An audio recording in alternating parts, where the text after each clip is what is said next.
What's up, and welcome to another episode of QnCOLB. We're going to recap Wild Card Weekend, and we're going to finally give you a definitive quarterback rankings. We were supposed to do it last week. We did not get to it last week. We were chopping it with JP about them damn Jaguars.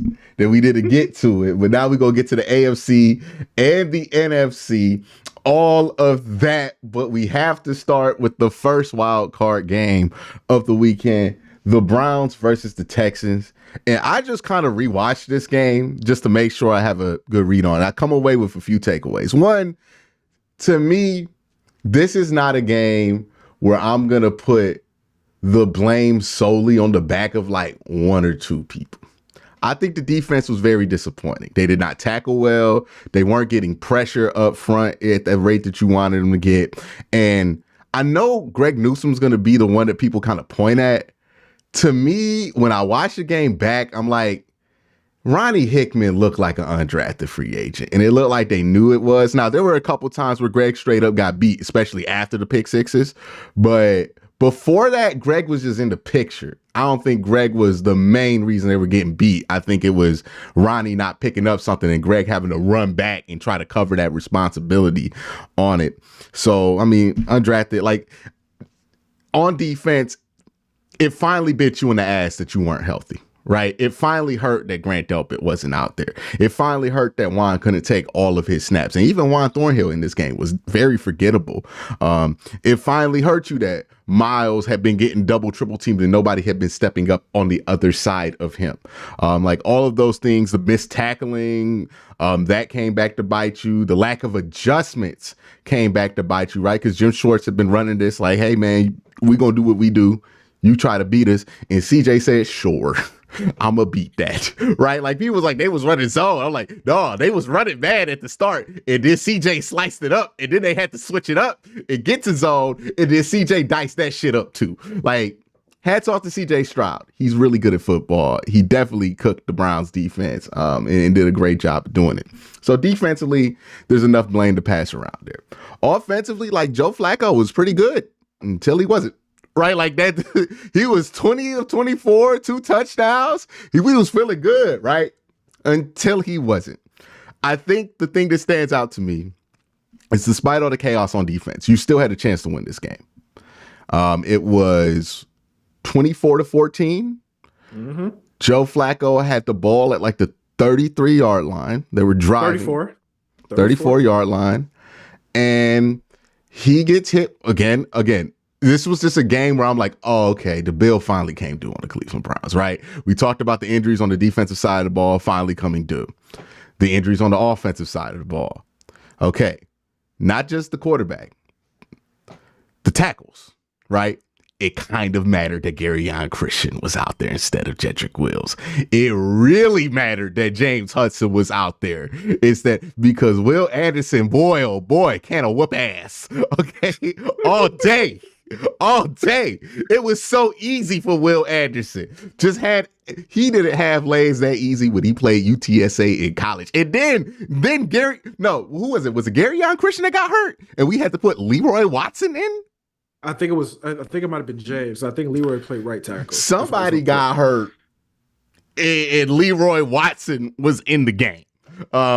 So that finally came back to bite you in the ass. How did that come back to bite you in the ass? Well, Joe Flacco gets body in his face because they give up immediate pressure, tries to get rid of the ball. Another thing that bit you in the ass. Look, Joe Flacco been doing that kind of risky shit all year, but we've been benefiting from it, right? The David Njoku fourth down play, the David Bell fourth down play. Oh, we've been living off that kind of bullshit. Hey, dog, bill came due. Bill came due. Uncle Sam came looking for his taxes. Okay? Like the bill came due. And he threw one of the balls, and somebody finally caught one of them and ran it the other way, right? Like, to me, I was watching this game, and I was like, rent due. Damn, the rent came due at the wrong time. Like, the Texans were ready for their check. The Browns came into this game, I think, arrogant on the defensive side of the ball, didn't really I don't think they had the best week of prep, and that's on Jim Schwartz. Don't think they had the best game plan possible, and I think they really underestimated C.J. Stroud. On the offensive side of the ball, it's hard for me to be super angry at it, even though that they're probably the most impactful side. Like the 2 pick sixes, you had a chance until that. Game was over after those 2 pick sixes. But I'm mad because Garyon Christian lost the battle to Will Anderson. I'm mad because Joe Flacco at 38 years old threw 2 pick sixes. Now, I can be like that because I never was on the whole Joe Flacco like crazy train that everybody else was on. But there are some people who can't be like that, who was writing these articles about Joe Flacco should, might be into consideration for MVP and how the Browns need to cut Deshaun Watson in order to, like, those people, they got to be accountable for this Joe Flacco game. But if you were not on that train, dog, this is kind of like what we thought could happen. Eventually, it was like, hey, the wheels kind of fell off with them. So to me, it's just like, you had fought through your injury so well for so long, but at some point it mattered. In the playoffs is when it started to matter, right? They took advantage of the subs you had in on defense, and then they really took advantage of those leaks on the offensive line, especially after Joe had that successful first half, and made Joe's life hell. Because after that first half, nothing on that defensive line was the defensive line for the Texans was nothing through. I mean, that's kind of what I took from it. I'm not gonna lie, I'm not in the most doom and gloom mood about it because I think overall I'm pretty happy with what the Browns were able to accomplish this season. And I could take that game in context. It's embarrassing, but I could take it in context. Cole, I know you had a different reaction to this. I saw your tweets. I was like, oh boy, he not handled this at all. Like, okay, first of all, let me set the scene. Let me set the scene real quick. First of all, I'm at the bar, right? So I'm at the bar. Oh no. And my homies watching the game. So was it a Browns bar at least, or was it like just a regular bar? No, I was in Ohio City. I ain't gonna say where we're at, but I was in Ohio City. Okay, so you were like with other Browns fans. That's even worse. Yeah, so little not totally sober as I'm watching the game. Could say that, not totally sober. It was a rough experience as it was happening. It was a rough experience, especially, and I'm gonna be real about this. We can get in on the defense. I don't know if you've checked Twitter recently, but people feel a way about Greg. People definitely feel a way. Yeah, I had to do a video. I had to do a video on my main channel. Like, hey, dog, we can't just put this all on Greg. Like, it's not all on Greg. I'm gonna be real. Nobody really. Greg makes himself a magnet. But Greg kind of brought that on himself. I'm just like, to me, I'm like, okay, yeah, we gotta let these dudes grow from stupid shit though. Like, okay, he said something dumb. It wasn't the greatest quote. All right, like Greg, I promise you, he gonna think about that game for like the next 8 months. Like he gonna figure it out. You knew it was bad because you went to go hear the entire quote, and I was like, okay, no, this is bad. Like it's not taken out of context. This is just bad. Yeah, he should have said that. Yeah, he shouldn't have been asked to talk to the media too. Like, I was like, nah, that was bad. That was bad. I didn't love some of the stuff just overall coming from the defense. It seemed like they had a hard time coping with what happened. But that's why I trust Jim Schwartz. Like, he's going to get that shit in line once they get back from the summer break, because it did seem pretty finger pointy. Even from like Miles, it felt a little finger pointy about like some of the explanations on what happened on defense. And I understand they got their pride took by C.J. Stroud, and they probably underestimated him like hell. Hey, but the thing is, how they feel about it the day after, probably the least important. Like they're gonna have to deal with that for the next 6 months, and they'll make their peace with it and accept. Shout out JOK though. Shout out JOK because he was probably the only guy I heard who gave quotes who was just like, nah, man, I messed up. Like I messed up, and this is exactly real how talk, though. I messed up on that Jordan Brevin play. Yeah, that was him. Yeah, that was all him. That was his mistake. Was as good as he played. As to be fair, though, at least he said that was on me. That was my fault.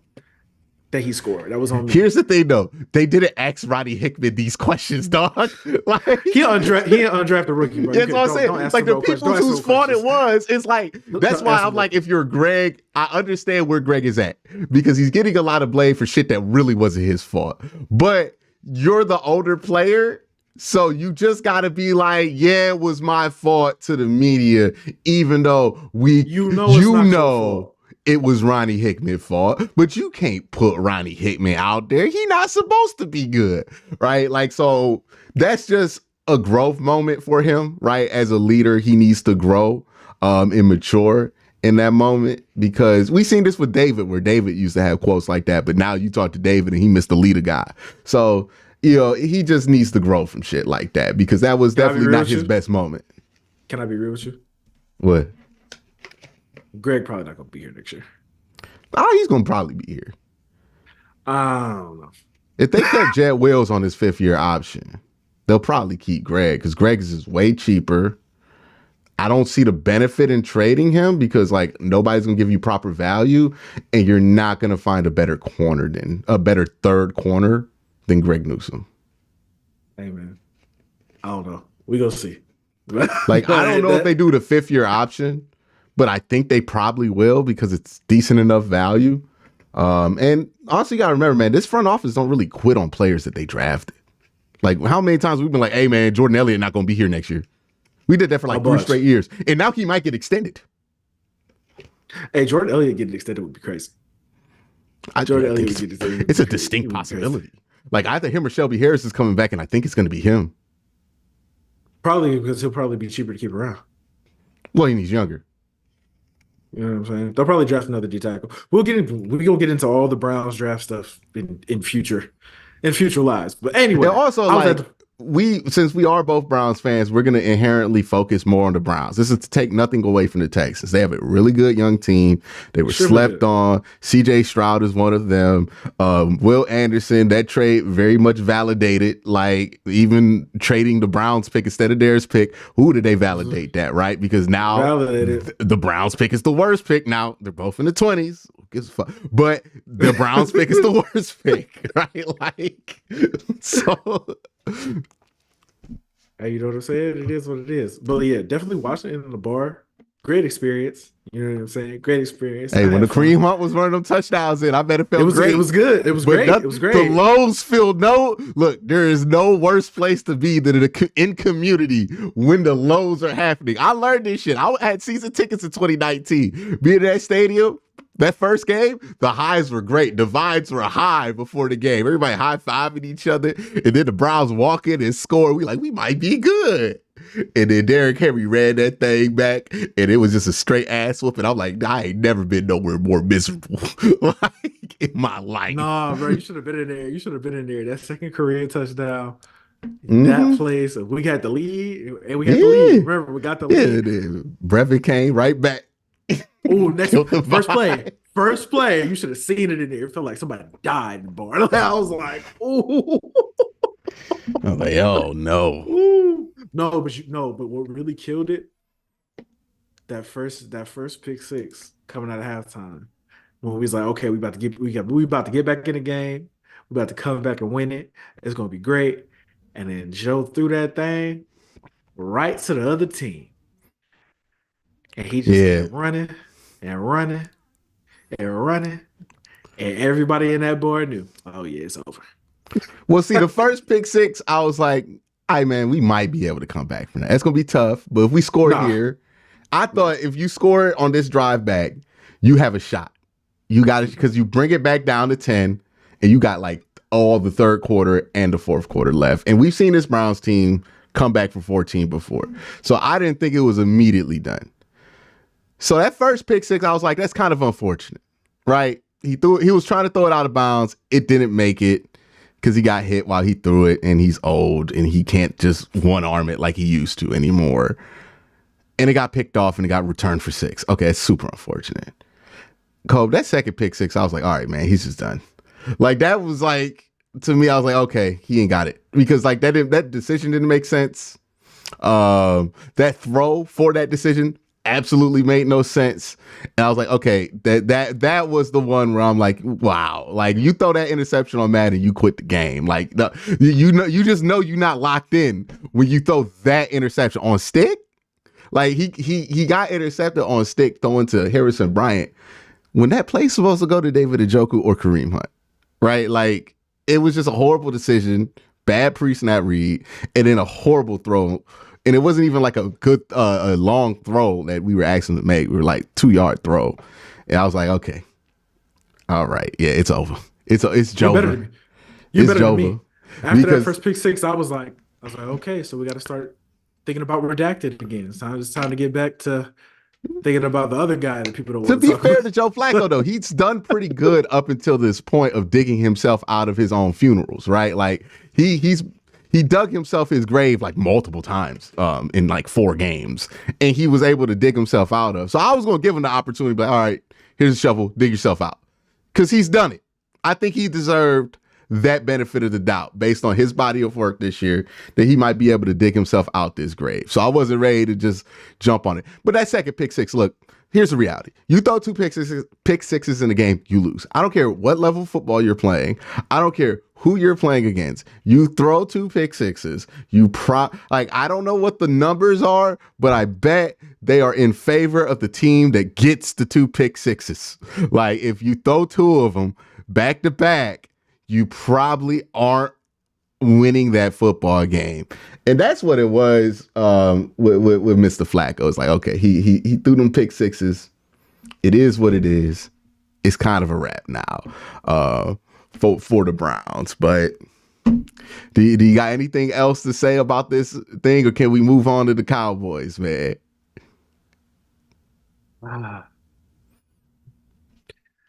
It's like, I'm not even upset that they lost, because I didn't expect the team to go to the Super Bowl or do anything crazy like that. Like I didn't expect that at all. Mm-hmm. It's just like, man, you can't lose like that, dog. Like, even if they would have lost to the Texans, if it was a competitive game and we lost, I'm like, all right, we was hurt. It is what it is. And we'll move on. Here's the thing They about got Cinderella Stories. smoked. Here's the thing about Cinderella Stories. Got smoked. The ones that finish, they end in magical ways. But the Cinderella Stories, they kind of make it. Oh, they end like this all the time. George Mason making it to the Final Four that second time. Yeah, they got him in it. What was it? Was it Dunk City? Florida Gulf Coast Country, whatever it was. Yeah. You remember what that was in the Final Four? Okay, once things got real. Hey, look, Cinderella Stories are fun, but they usually end like this. Like, hey, the glass slipper comes off, and that carriage turned back into a pumpkin, and we was riding that Joe Flacco carriage, and it turned into a pumpkin. Midnight struck on that thing at the worst possible time, and it was what it was. CJ Stroud and the boys had no mercy. All right? No mercy on us. Absolutely no mercy. Now, look, also, I want to make this clear. If that game happened, if this same season and outcome happened with Deshaun Watson, I would have a very different outlook on it, because that's who we are thinking is supposed to take us to that level, right? I don't have such expectations of Joe Flacco. I just wanted Joe Flacco to keep the season afloat, and he did. So, like, I'm not going to be that upset about it. Now, if Deshaun and Nick Chubb were healthy, or even just Deshaun was healthy, and that game played out like that, oh yeah, I would understand being super, super, like, despondent about this loss, because that says something greater about the team than just losing the game. Like, you might have to consider moving on from Deshaun in whichever way possible if this were him. But it wasn't. It was Joe and Jerome Ford and Leroy Watson at some point. So I'm like, I can let this one go. Like, like, that's straight up. Like, I'm just keeping it real with you. Because other people being healthy, dog, you can't let that one go. That means something to the future. I don't think we're going to have Garyon Christian on the team next year, Cole. I don't think James Hudson going to be playing right tackle next year. I hope not. Lord, I hope not. No offense Ain't no to James. room. Ain't no room. No Ain't no offense to room. James, but Lord. Hell, I'm not even sure Jerome Ford is going to have like a significant role next year. And Joe Flacco, look, we appreciate what Joe's done. But if Joe Flacco's available and Jacoby Brissett is available at a similar price, I'm going with Jacoby Brissett. Like, there are multiple reasons why I would prefer to go with Jacoby Brissett. We don't have to get into them, but there are multiple reasons that I would like Jacoby Brissett to be here as opposed to. Hey, that game would have been closer with Jacoby Brissett. He wouldn't have threw them pick sixes. That's all I'm saying. He definitely wouldn't have threw them pick sixes. Hey, he would have ran for that first down on 4th and 2. I'm just saying. Like, okay, should we get into it? Should we get into like the Browns, the future outlook of the Browns? Since we're talking about Cole, it now, we got all summer. We got all summer. We got all summer. No, we gotta drip feed that one, man. If we squeeze all that one now, we ain't gonna have nothing to talk about all summer. We got all summer to get to Deshaun Wars and to get to Flacco stuff. Oh yeah, we got all summer. That we got plenty of time to discuss that one where we ain't gonna have to talk about 4 or 5 other wild card games. But yeah, trust me, we'll find time to discuss it. Like, it will be discussed at some point this season. Now let's talk about what's really fun, which is shout out to the Cowboys, man, because hey man, look, everybody talking all this shit about Dak. I saw somebody be like, hey, Dak got 3 touchdowns, 300 yards. He did his job. Shout out John Rivers. Man. I was like, he got to be trolling. Best in the world. Shout out John Rivers. Best tweeter of all time. But Dallas went and played the Packers. And I'm going to be honest with you, right? You know me not to be somebody who takes the Cowboys seriously. So much to the point to when we were talking about who could come out the NFC, I didn't even acknowledge that they were a team that I thought could actually come. We had conversations about the Eagles. We had conversations about the Lions. And we had conversations about the 49ers. We definitely did not bring up the Cowboys when we had this conversation in a pod earlier, like I think this year or month. But we do not believe in the Dallas Cowboys. That being said, dog, I thought y'all get out the first round. Like, what? Hey, what? You know what's funny? When we did that pod, you said if they had to play the Lions, I'm confident the Lions will win. And I was like, you know what? I probably take the Lions too. In the first round. Yeah, they played the Lions in the first round. I had the Lions. I was like, no, the Lions gonna get that one. Yeah. Dog, I did not think they was gonna get smoked by the Packers like that, bro. I did not see that coming. Didn't see it coming at home. I said this on Twitter, and I think people might think I'm overreacting, but I don't think I am. That's the kind of loss that gets like, you might have to trade Dak after that. Like just to start rebuilding. Now look, Jerry Jones is not young. So he's not going to be on the let's rebuild program. But I don't know. Jerry Jones is also Jerry Jones, and he might get a whiff. Look, if somebody is susceptible to getting a whiff of Caleb Williams and being like, yeah, dog, we going to do this. We going to trade the farm for Caleb Williams. It is 100% Jerry Jones. Like Jerry Jones, Caleb Williams. Now you talk about matchups that would work. I'm like, yeah, that would work. For a little bit, right? Like, why you think that would work? Why you think that would work? Because they're both super eccentric, so they speak the same language. Let's back up a little bit. Let's back up a little bit. We know some things about one Jerry Jones that would lead you to believe that he would not be a particularly big fan of Caleb Williams. Nails, extraterrestrial personality. Caleb, I don't think Jerry's going for that, man. I don't think Jerry's going for that. Go look at them pictures of Michael Irvin back in the day. It tell me Jerry Jones, he gonna get along with what work. And if he think you special, hey, Jerry will be out there painting his nails too in that press conference. Look, Jerry Jones, don't get it twisted, Cole. Jerry Jones likes one thing above everything else, and this is his ethos as a human being and why he is how he is. Jerry Jones like talking shit. That's what Jerry Jones like. And you know what Caleb Williams like to do? He liked to talk shit. Like, that's what at the end of the day, you could boil down everything Jerry Jones does to being a man who likes to talk shit. That's what he want to do. He want that team to be good because Jerry want to get on that podium on Super Bowl weekend and talk that shit. That's what Jerry want to do. And he might look around and be like, see, I can't talk that shit with Dak. Dak done got me looking stupid too many times. And you see, look, Caleb Williams out there doing whatever he is, getting all this negative attention, which means the shit talk gonna be even sweeter when it comes through. Oh, yeah.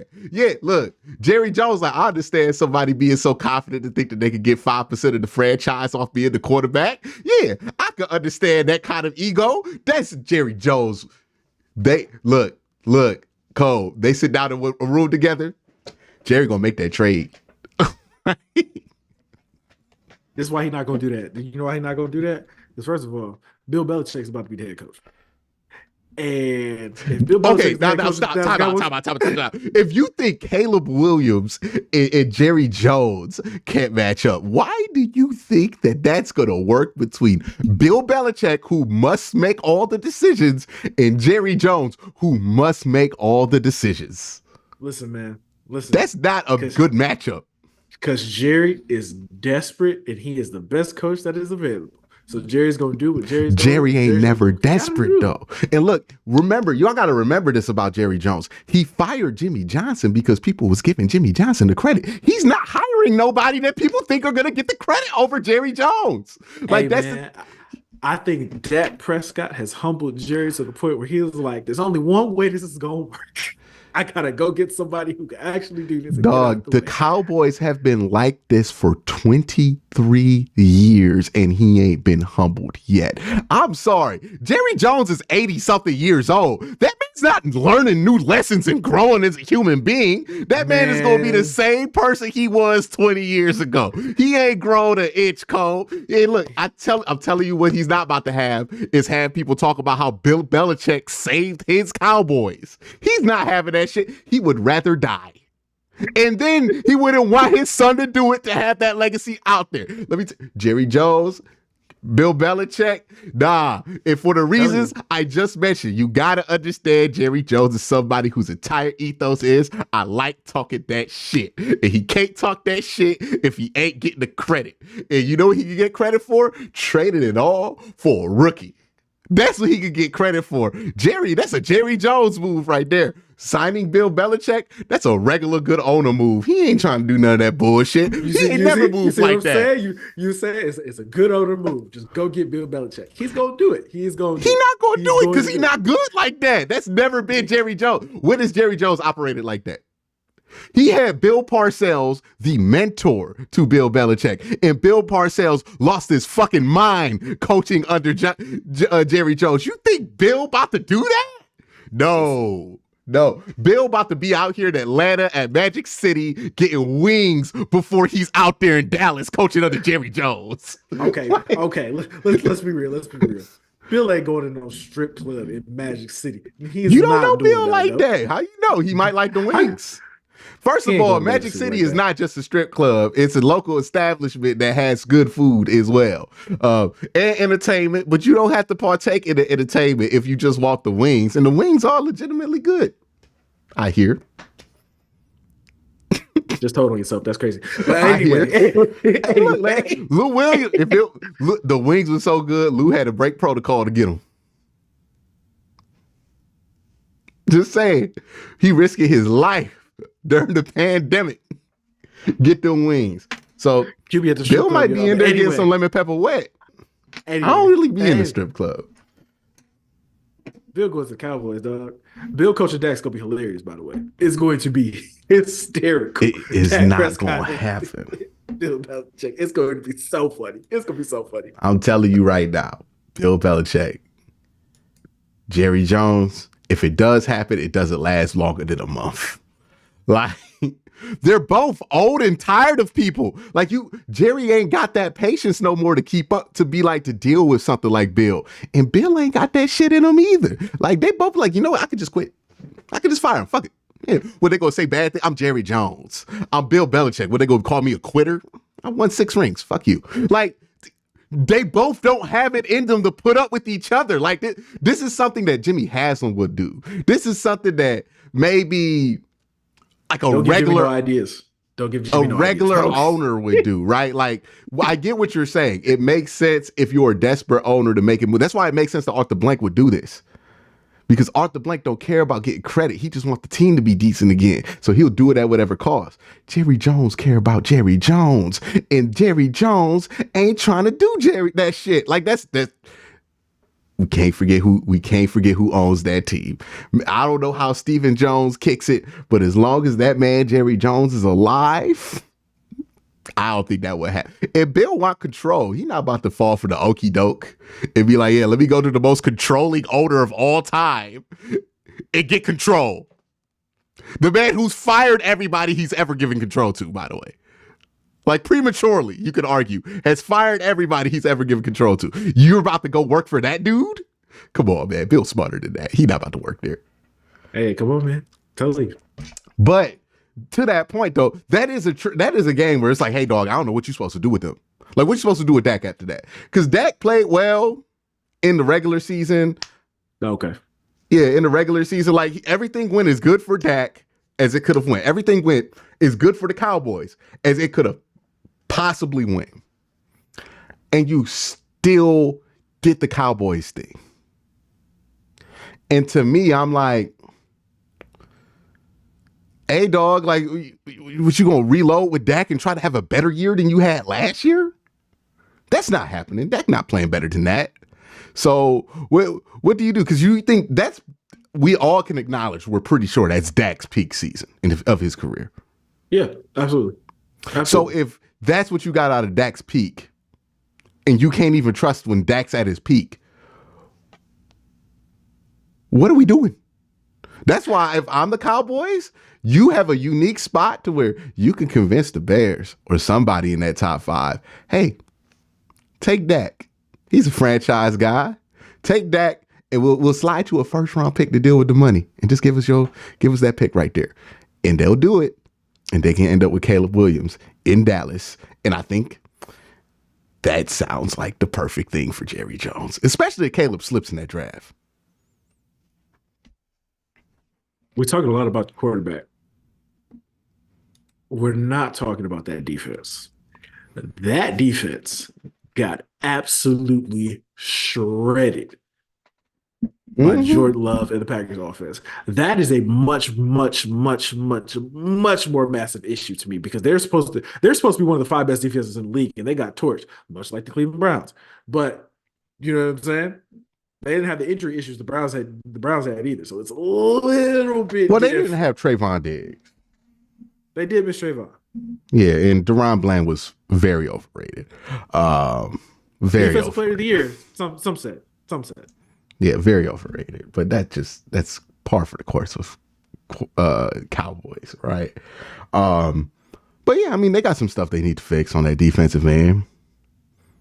But that's not going to change how we feel about the Cowboys. They can fix that defense all they want. The problem, when it comes to the perception of them, is Dak. Like, you could argue Dak's not the problem of the team. Other things went wrong. But the thing is, every time there's something wrong, what jersey I see when I look at the Cowboy? Every time something go wrong, it's number 4, right? Like every time there's a bad memory, a bad playoff beat, I'm looking up at the screen and I'm seeing number 4. And he's not the problem. He definitely ain't the solution. So you can fix the defense, but you're going to be in the same spot. Maybe instead of losing in the first round, QnCOLB, you just lose to the 49ers like everybody thought you was going to do this year. You're still in the same spot. Like, it's just less embarrassing. But at the end of the day, what we going to do? We going to look at that screen and be like, man, Dak just can't get over the hump again. The defense can get better. You can get better corners. You can fix the scheming. You can fire Gus. You can do all of this. But you look up and you always see the bottleneck. And the bottleneck is in that jersey. And he wears number 4. And if I'm the Cowboys, I see a unique opportunity to gamble a little bit, but maybe get a higher ceiling at quarterback because as long as Dak's there, dog, you're gonna run up against that. It went as good for that offense as it could have gone. CD Lamb was incredible this year, and you still didn't have enough. Like your defense didn't have it, but you still couldn't win a shootout versus Jordan fucking Love. Like, hold on. Don't do, well, come don't do on, that. man. No disrespect to Jordan Love. No disrespect to Jordan Love. But I'm sorry. If Pat Mahomes in that situation, I'm pretty sure Pat will figure it out. I'm pretty sure Pat will figure out how to win that shootout against Jordan Love. I'm pretty sure he's not going to throw 2 interceptions. Like, I'm pretty sure about these things. If it were Lamar Jackson, are we like, oh man, well, it got into a shootout. It shouldn't be Lamar's fault. They got it. No, what? Those excuses don't ever fly for Lamar Jacksons of the world for that because we know that they're really good and they can control these things. Dak don't got no control over that. He's a passerby. He's a standby guy. Like, it's just like, okay, well, stuff happens, so Dak couldn't do it. And when stuff happens and Dak can't do it is the reason, you're always gonna be looking at Dak. You're always, especially as much money you paying him. What they gonna do to fix that? What they gonna do to fix the defense? They paying Dak all the money. So it's like you gotta, if you're the Cowboys, you gotta look at this a little bit more radically than everybody else because the liberal approach to this would be let's just keep Dak and adjust the pieces around him. And guess what you're gonna get, dog? You're gonna get another disappointing Dak season where you might make it to the second round instead of getting bounced in the first. But I don't know, dog. This was about as good as it could go for Dak. Like, what are we supposed to do with this? Hey, man. Okay, Cole. I want to take a moment. I just want to take a moment and say something real quick. Cowboys fans were so adamant and were so high strung about how it was going to be different. Dak should be MVP.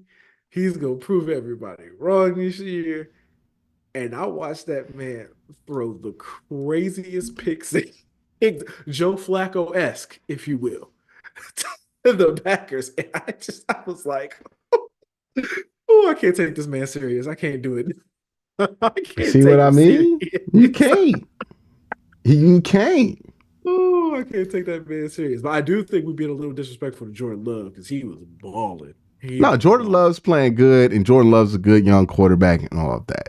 But we weren't talking about Jordan Love being as good as like CJ Stroud all season. We were like, Jordan's making some plays, Jordan's balling, but we weren't like, hey, Jordan might be one of the top 5 quarterbacks in the league. And maybe Jordan gets himself into that conversation. But I also feel like there were times when we watched Jordan Love play, we were like, what the is Jordan Love doing? Right? So he's kind of been an up and down player all year. I'm sorry, dog. It just shouldn't. If you're Dak and you're convincing us that you're an MVP candidate, Jordan Love shouldn't be able to get you. He might be able to give you a scare, but Jordan Love shouldn't be able to get you. If you're an MVP candidate, Jordan Love can't be the reason you lose. You can't be like, hey, man, ran up against Jordan Love. Like, no, when you're MVP, absolutely unacceptable. What are we doing here, dog? Like, what? What? Nobody else in the MVP conversation would ever like even consider that thing. Like, could you imagine Lamar Jackson being like, "Hey man, ran up against Jordan Love. What can you do?" Like, absolutely. This is some shit you would expect from like Justin Herbert, right? Like, okay, or not even Justin Herbert. Like, if Trevor Lawrence did this, we'd understand. Like, that's what I'm saying. Like, we don't even know if Jordan Love is that. Like, what if he stinks next week? It's a distinct possibility. He's playing the 49ers. So, hey, dog, I got nothing for him at that point. Like, you gotta rebuild. Like, what you supposed to do? Bring this back? You can't bring this back. You gotta make some major changes. Like, you gotta get rid of 4, dog. Like, it ain't even about. Like, you just got to take a chance at a different quarterback, man. And I'm like, if Caleb Williams is somewhat available, I would rather do that. Now, you can't just go and get like Justin Fields or something crazy like that. Like, it has to be one or 2 things real quick. I hope nobody clips that. You got to get rid of 4, dog. I hope nobody clips that. Because we might. I'm Hey, you know, people clip if us. it gets to People the clip point us, to where that clip would be relevant, I'm probably gonna give the same sound clip. Like I don't. If he stinks, he stinks. I'm not about to sit here and be like, oh, well, you know, we got to believe it. No, if he stinks, he stinks. Right now, he's 4-1. So I'm like, all right. Like, let's see what this motherfucker does next year. But second thing, hey, bro, Dak was so bad, and Jordan Love was cooking so hard, dog. We was calling him the Black Airbrush. Yeah, man, they gotta trade Dak. Yeah, you gotta get rid of him, man. Gotta get like I can't believe in that team no more as long as Ford's still the quarterback. Like it's unfortunate. Like you built a really good team that could go to the Super Bowl if only your quarterback were just a little bit better. Just a little bit. He's really good. Just a little bit better though. And we might take it more serious, but just whatever reason, we just can't take Dak serious. And don't nobody else, because it didn't look like the Packers were like, oh God, we playing Dak tonight. Like they look like they was ready. And I don't know, you can't put that fear in the heart of a young Green Bay Packers team. Then I don't know if you're ever going to scare anybody in an NFL conversation. Real quick, let's talk about Pittsburgh and Buffalo. There wasn't really much to take away from this game. Like Pittsburgh lost in the predictable fashion that we thought Pittsburgh would lose in. And then Buffalo, I don't know, man. We're going to start this whole thing where people are going to start pumping up Buffalo and being like, oh, Buffalo's definitely going to win next week and all this stuff. And then let me tell you something, man. We are getting Pat Mahomes in the AFC Championship game. I'm glad you have come back. Oh, by the way, I'm glad you have come back to this. Yeah, because I watched them play the Dolphins. I was like, oh, this motherfucker's about to do it again. You was like, oh shit. Quincy had that one. I was like, you motherfuckers all year. I'm like, hey dog, I don't think you want to see Pat. I was like, you know what, man? We're watching the Dolphins. Hey, I was like, ooh, I wish we could have played the Dolphins instead, man. Nah, look, the Dolphins will look like the Texans against us. We did not play well in that game. I don't know if we beat the Jaguars the way that the Browns played it. They threw 2 pick sixes, Cole. Like, even Trevor Lawrence ain't gonna fuck that up, right? Like, are we sure? Yeah, that's true. Okay. That's Just true. want to make sure. That's true. Are we sure? That is but, true. Bro, did you see Tua, dog? You see Tua? Hey, man. That defense is really good for Kansas City, man. Nah. You don't think Kansas City got good defense? It's deeper than that with Tua. It's deeper than that. By the way, you was in Tua 9 earlier this year. I was. I'll admit that it was good in the beginning. Called me a hater. Called me a hater for my Tua takes. Now I was right about this is gonna be the the Come Home Cole podcast right here. Like Cole coming home. Yeah. It's not that. Yeah, I want to hear this Tua slander, man. Let me hear this Tua slander. It's not even slander, dog. It's not even slander. It's just the truth. Well, they play good teams. That man ain't got it. That man does not got it. He don't got it. Interesting. He don't Interesting. got it. Interesting. Remarkably similar to a take I had earlier this year. I got called a hater for it. Not even by Colt McCoy, by the universe. If Colt McCoy was in the bloodline, that is Tua. That's nuts. See, now I ain't gonna go. I ain't gonna go Tua. I ain't gonna do you like that. I ain't gonna do you like that, Tua. Tell you, I'm just being honest. You know what I'm saying? Colt McCoy. Yeah, he's much better than Colt McCoy. Like that's nuts. There is another weak arm quarterback to compare him to. There has to be. Colt McCoy? He's basically like what Kirk Cousins, Russ, like one of those dudes now. I wouldn't even. By the way, Kirk Cousins is getting a lot of respect. I don't know how Kirk Cousins are earned because the last time we saw this dude in the playoffs, people were mad at me like, "How could you compare Dak to Kirk Cousins? That's disrespectful to Kirk Cousins." I'm like, "Hey, dog." Dak is still better than Kirk Cousins. Like, are we sure?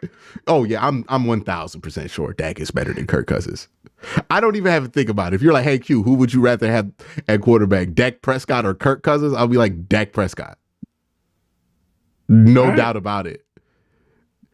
we forget. See, look, Kirk ain't been relevant in a minute, so we forget all the things that made us angry about Kirk, and all we see is, oh, he puts on the chains and he's kind of fun, and we're in this Kirk Cousins renaissance, like we wasn't talking shit about Kirk Cousins for like 4 straight years because he's Kirk Cousins. Like, we'll get out of it, and then they'll be back to, okay, yeah, that's Kirk. Or are we gonna do the whole thing where we rewrite history like, oh, before his Achilles injury, Kirk was cold. I'm like, get the out of my face. He was Kirk Cousins. Like, I would definitely be leading the revisionist history of Kirk. No, we're not about to rewrite that history on Kirk. But yeah. I don't know if I think the Bills are for real. But there's a team that you have actually been right on all season, Cole. I've done a lot of pointing out the takes in which you have come home on, but this is one in which I have come home to you on. Detroit. Talk to the people. The NFC Championship game. It could actually happen. It should happen. Who are they playing next? The Buccaneers. Oh yeah, 100%. It should happen. 100%. Yes. Honestly shouldn't even be a question. Really. If they were playing the Eagles in the second round, it wouldn't be a question. But like, I think the Buccaneers are a little bit of a tougher opponent. Really? Well, the Eagles, like, Jalen Hurts, clearly something's wrong with him. He's still stumped. We gonna get to that in a second. He's still stumped. But let's keep it on Detroit. The defense, man. My Lions. Your Lions now. They back. My Lions. It was a little dicey. It was a little dicey in the middle of the season. A little dicey. You know what I'm saying? A little dicey. Mm-hmm. But you back now. We back. How far do you think they take this? Do you think they could come out the NFC? Real quick before we get to that, I want to make one point. Matthew Stafford was throwing that thing. He was flinging that thing across the field. Mm-hmm. Ooh, I was scared. I was like, ooh, Q about to cook me on this Lions team. Somebody in the chat just said Drew Brees in his final years is Tua. That's perfect right there. Yeah. Ooh. Yeah, like Twilight Drew Brees, that's basically what you're getting out of Tua. Hawaiian old Drew Brees. I like it. Mm-hmm. I like it. Oof. Ooh, that's not good. Ooh, that's not good too. They gotta pay him. Man, that's gonna be a nasty contract too, because you know what you're locking yourself into. Do we have anything else to say about the Detroit Lions at this point, or can we just move on to Kansas City? No, we can talk about the Lions. I mean, I've been impressed. I'm not gonna lie to you, bro. The way they've drafted and developed their young players in Detroit has been very fun to watch. Mm-hmm. Even like over the years, like they just hit on a bunch of picks and a bunch of guys I guess people were just like sleeping on and not really paying attention to. And all of those guys are contributors and really good football players now. And it's just been fun. Eventually they go run into like the 49ers, and that's gonna be the end of the story. But they should beat the Bucks. Yeah, Cinderella stories tend to end a certain way. Well, yeah, Jared Goff versus that 49ers defense. I don't like that, but hold on, wait. Brock Purdy versus that Detroit defensive line? Ooh. Yeah. Do I trust Jared Goff more than Brock Purdy? I guess is the question. Yeah, that's a toss up. That's a tough one. I'm gonna say yeah because I've been rolling with the Lions, but I trust Kyle Shanahan a bit more in those situations. But absolutely. But yeah, that's the one thing with Detroit. But let's talk about Kansas City and Miami. Now, most of y'all might have not saw this. This game was on the Peacock network. Peacock exclusive. Why are we putting games on Peacock? They trying to boost subscription numbers, man. I feel like an old man complaining about this, but what are we doing? And you know what? I'm going to defend it a little bit because I know people complain about the streaming games, but the picture quality is so much better when they have these games exclusively on streaming, because over the air you can only have it be 720, but like you can have like 4K, sometimes like 1080p at the very least, and the picture quality is a lot clearer on Peacock or something. Now I know some people be lagging or their internet is bad. And look, I understand. I'm not trying to ridicule you. It's just not the life I'm living. So like, that's crazy. Like, that is I nuts, don't mind dog. it, but I understand why other people mind it. Like, I can't sit here and be like, I understand what they're going through right now because I don't use a Roku TV.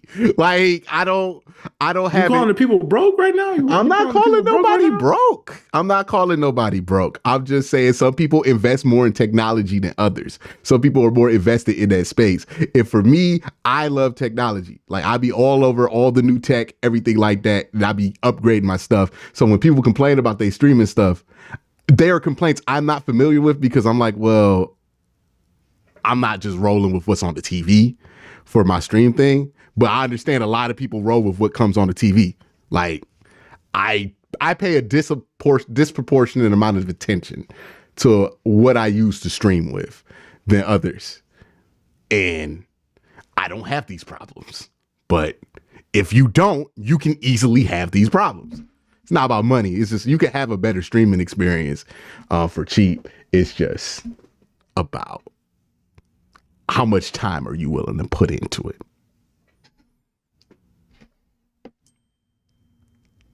All right, man. All right. So to me, I was like, this Peacock experience is great. I'm getting 1080p. Like, this is nuts. Hey, I'm watching everybody complaining about it. I'm like, yeah, it's not me though. I'm not about to be the person be like, well, you got to have this and that. Like, that person's annoying. So I'm just like, hey, well, I'm not lagging. Like, my picture quality is not fluctuating. Like, no, I got my shit hardwired. Like, I'm not running off Wi-Fi. You know what I mean? Like, some people don't know the difference between running off a 2.4 gigahertz band and a 5 gigahertz band. And those people gonna have bad streaming experiences because you kind of got to know this shit. But that's why I'll be like, hey man, I'm gonna just let it live. But yeah, they had this shit on Peacock. See, you had a whole different stream. It turned into a whole different stream, man. It turned into a technology stream. By the way, for the people who I know, if you want to make sure you have a good streaming experience, there are multiple ways that you can do this. If you just get the most expensive Fire TV, you'll be straight for most things. And it'd be like under $50. You can catch it on sale. Like, it's not that difficult. If you really do care about like not buffering and all this, if you really care, get an Apple TV.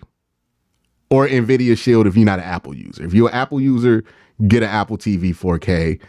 It is worth it. That's what I use. And then you can get an NVIDIA Shield if you're an Android. I don't know what they be doing out there in Android land. I haven't had an Android in like 5 years.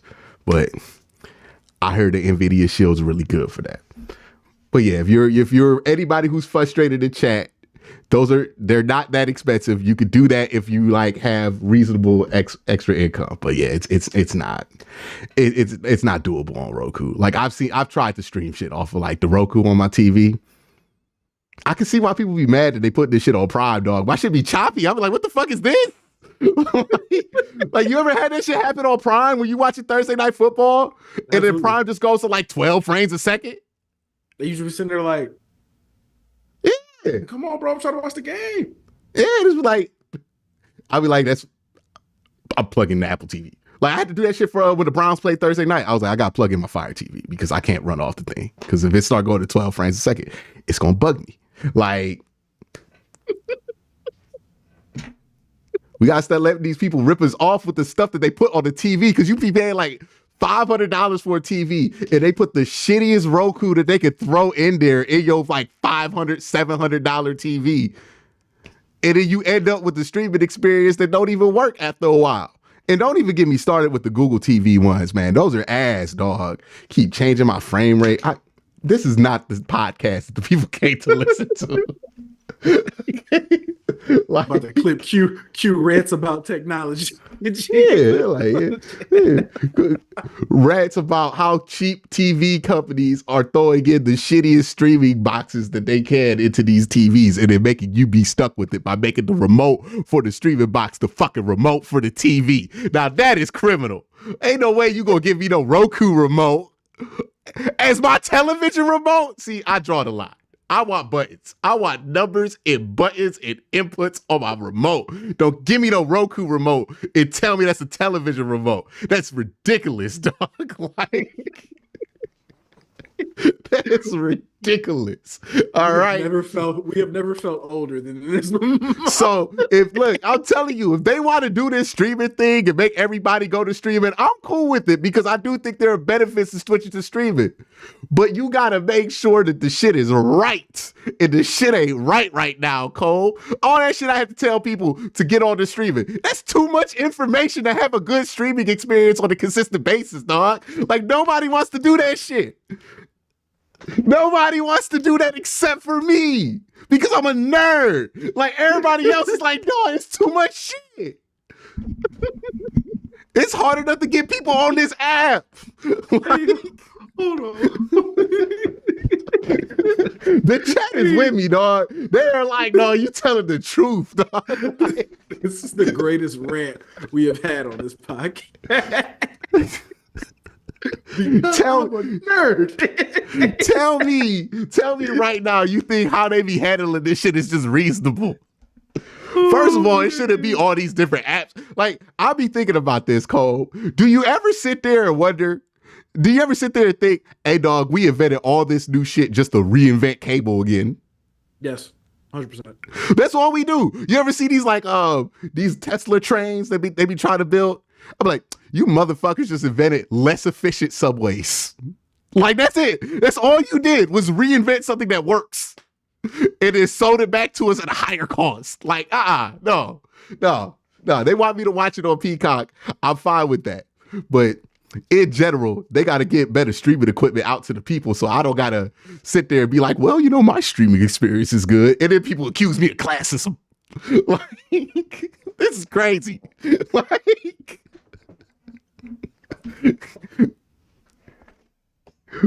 ain't even that damn technically demanding what we asked to do on these streaming boxes. But nonetheless. Hey, somebody in chat, if you're listening, please clip that. Please tell me you clip that rant.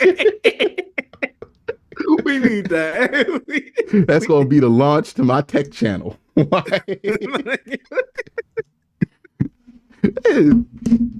It's insane how much money you got to spend to have a decent experience. Like, it is insane, dog. It is insane. Like, we just paying for cable. Like, I mean, if they take out password share for some of these apps, dog, it's over with. It's a wrap.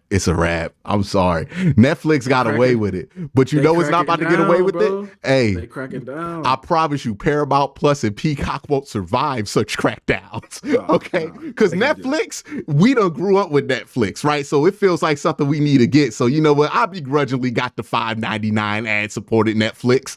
Okay, fuck you, Netflix. You got me on that one. Fine. I'd be damned if I let Paramount Plus get me, okay? Like, I'll miss it. I'll miss whatever you have. You better release that shit on CBS if you want me to watch it. Fuck out of here.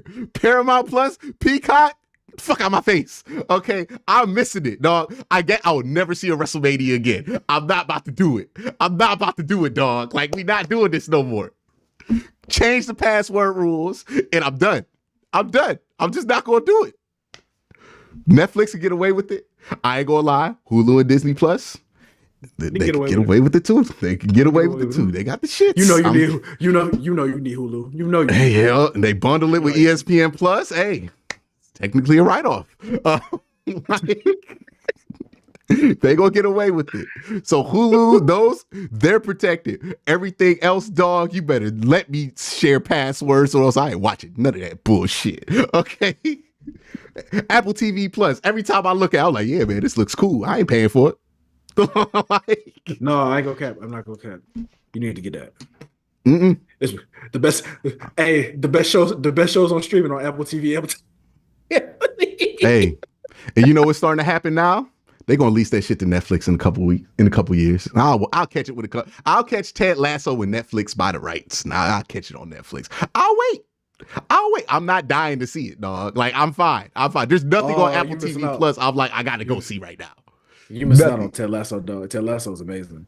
I bet it is, and I will find out about it in like 10 years. The morning show. Oh man, morning show. Hey, probably never watch that. Oh, so many good shows. When they sell it to a streaming service, I actually watch. Then I watch it. You know, when Apple TV start leasing this shit out to Hulu, okay, yeah, like Insecure. Oh God! Don't start Insecure. Don't start that. Do not. I ain't started. But look, it's on Netflix now. That you watching it? You watching it?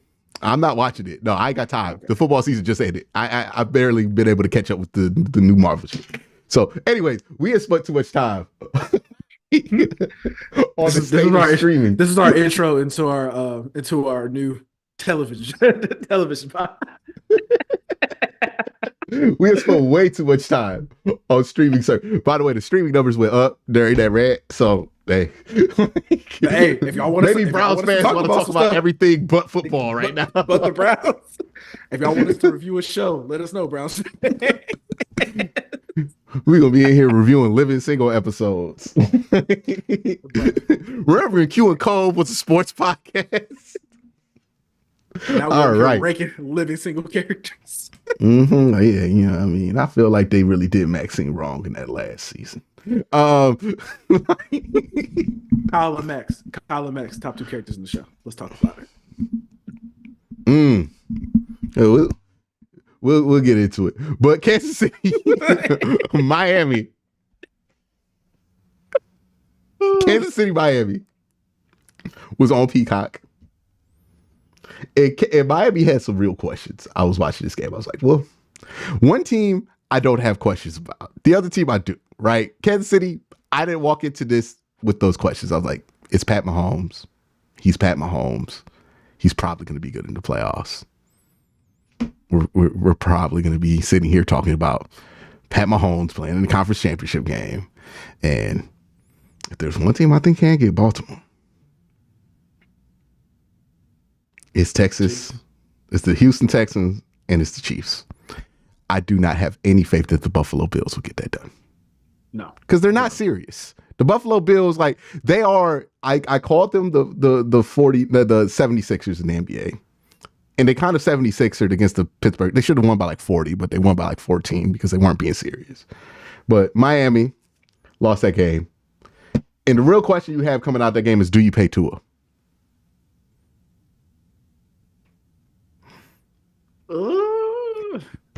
They kind of don't have a choice, which is the worst situation you want to be in when you're an NFL team. It's like, well, I guess we got to pay him.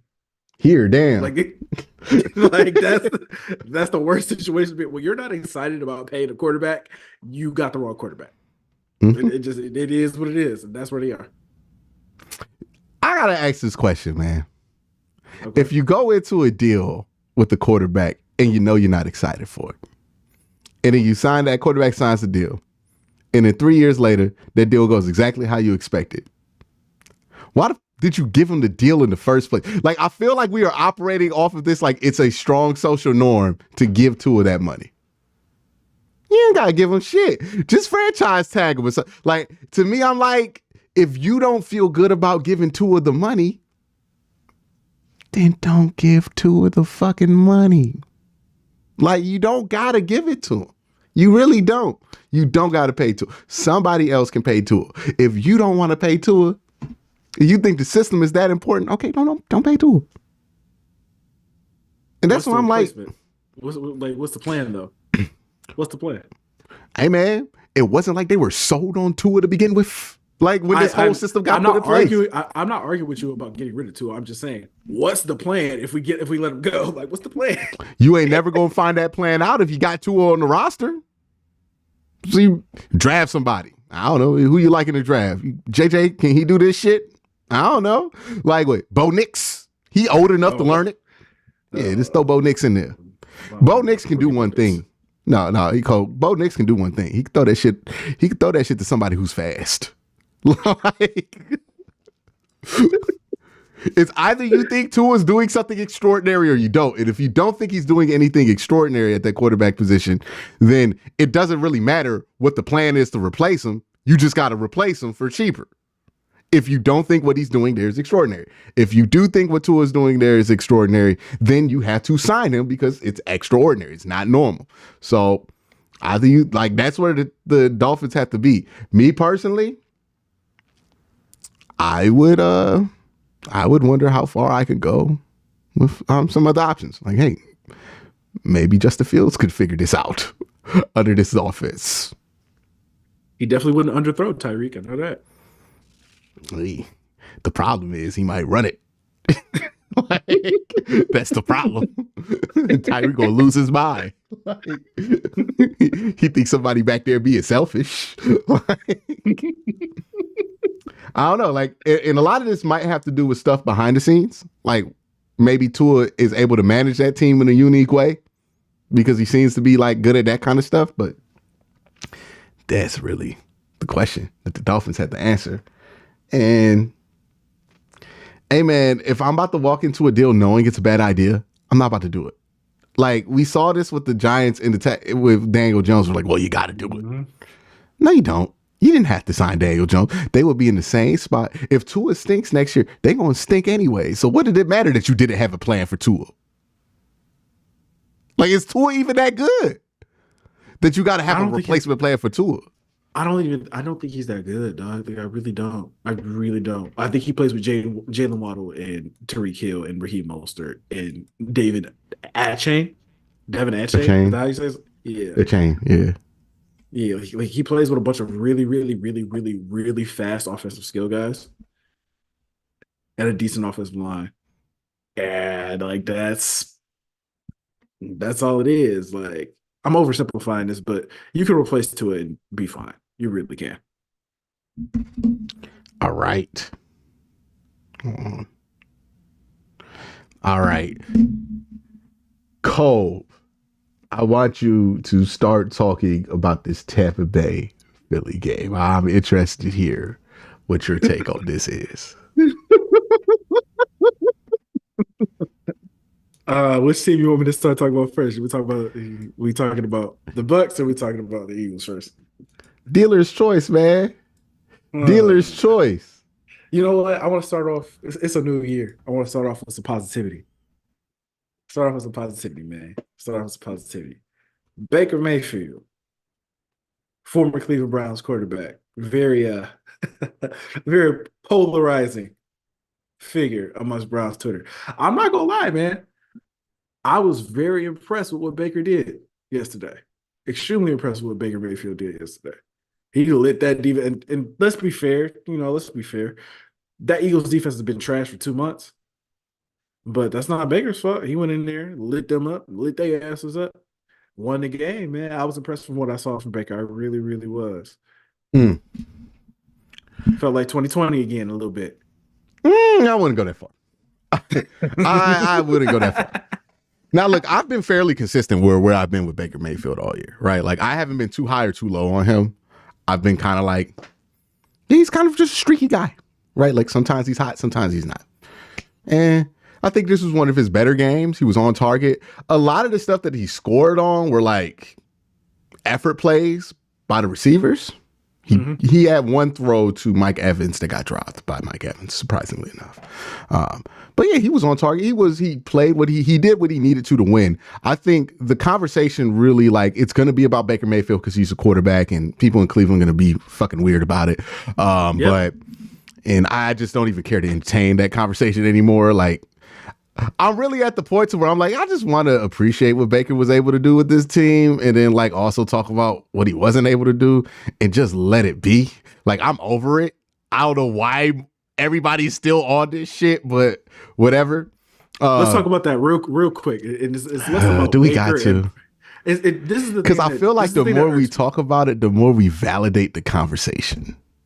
the conversation is stupid because this is what people do, and it's never people who were here. There's a couple weird people in the media who are going to bring it up. I don't really care about them, but it's always people on the outside who talk about us getting rid of them, but they never talk about 2019, and they never talk about 2021. They never talk about the bad because we only remember 2020, and that's why I just tune it out and I just ignore everybody because hey, look, man, he was bad last year too with the Panthers, and he was okay with the Rams. Nobody talks about that either. Nobody talks about what the Panthers have done this offseason. It's been a complete disaster. Everybody just talks about what happened with us when we talk about Baker, but it is what it is. Like that is hilarious though that the Panthers don't get any smoke for that because they're the team that actually just like truly gave up on him. They get no smoke for that, bro. Like Baker was awful in 2021, which is why the Browns got rid of him. Literally was the reason they put at one point they benched him for Sam Darnold and then benched him for PJ Walker in Carolina. Listen, nobody talks about that. It doesn't even get mentioned at all. At all. Everybody talks about us. I get it. I understand. And look, we can argue all day about like, oh, would you rather have Deshaun Watson or Baker Mayfield? And I'm still in the camp of like, yeah, I'd rather see what Deshaun got. For now, like, if I'm wrong about it, okay. You know what though? I trust Andrew Berry to find the next guy. I'm not really tripping. Like, I'm like, they're gonna figure it out eventually. I'm not really too lost in that conversation. But I know for a fact I would much rather have Baker Mayfield than Bryce Young. Like, I'm like, ooh, hey, man. I am there with him. Like, and people could be like, hey,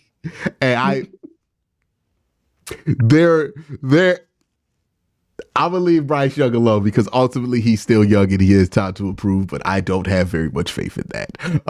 But yeah, I would rather have that. But yeah, it's an interesting conversation to have there.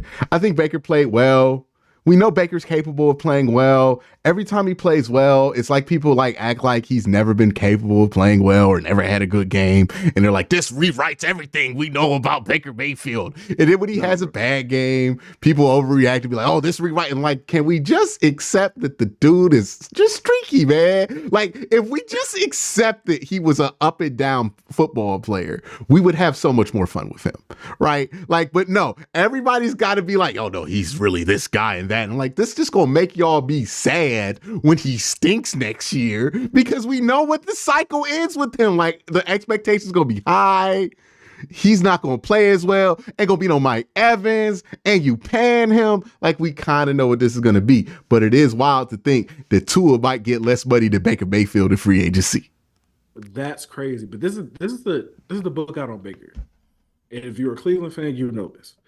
If he is playing against a bad or an average defense, good chance he's going to have a good game that game. It's when he plays against good defenses that you know who the real Baker Mayfield is, dog. Like, well, I would caveat that.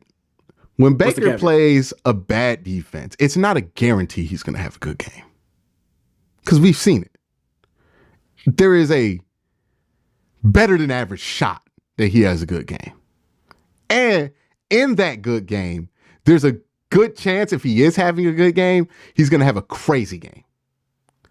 But it's just as likely that he has a bad game against a bad defense because he's done this shit before. Like, he's just inconsistent. Now, against a good defense, yes, obviously, it's more likely that he's going to have a bad game. But he is also somebody who, on occasion, has been able to light up some good defenses. He's just streaky. Like, sometimes he's making these throws that he wants to make, and sometimes he's not. Like, I just think that's where he's at. He's not a great processor. He relies on pure arm talent to make a lot of these throws and reads. And since he's not a great processor, he's never going to be consistent. So he relies on just pure arm talent, and he doesn't have the pure arm talent to be consistent for like year in and year out against NFL teams, but he does have enough arm talent to be spectacular for a game, right?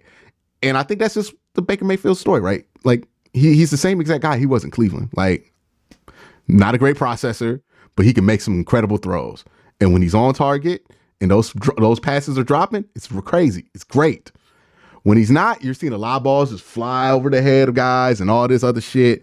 And it's not great. And he's throwing interceptions because he relies on arm talent too much. And I wonder how long he can keep doing that because he's already, 29? Mm-hmm. So, like, once he gets older, I mean, the math on those quarterbacks don't age that well.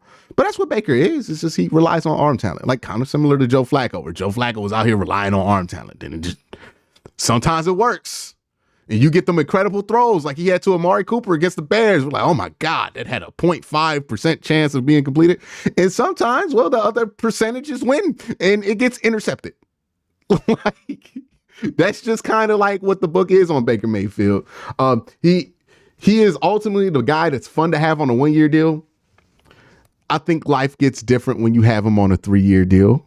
Like, we'll see how far the Tampa Bay Buccaneers go with extending him.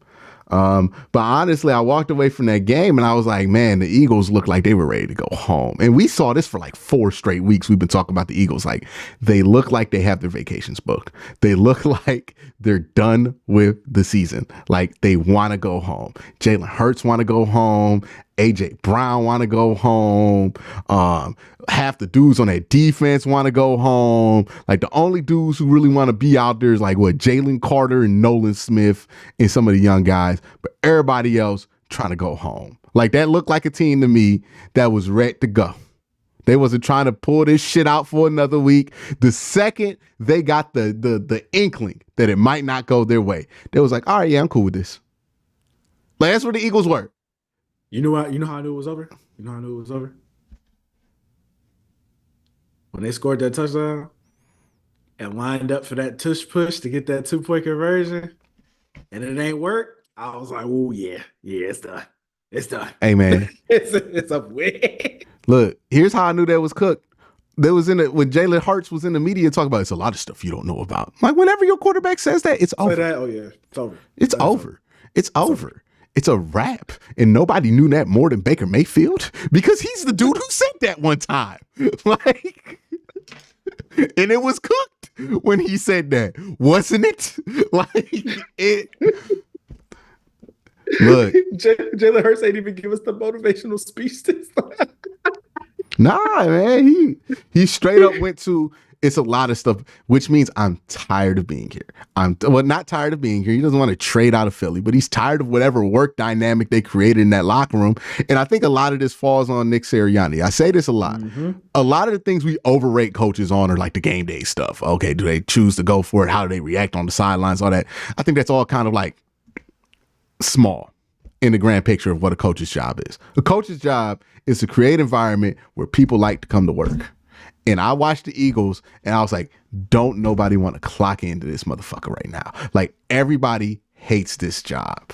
They hate being there, right? Jim Schwartz and Joe Woods, you know, there's a big difference between them.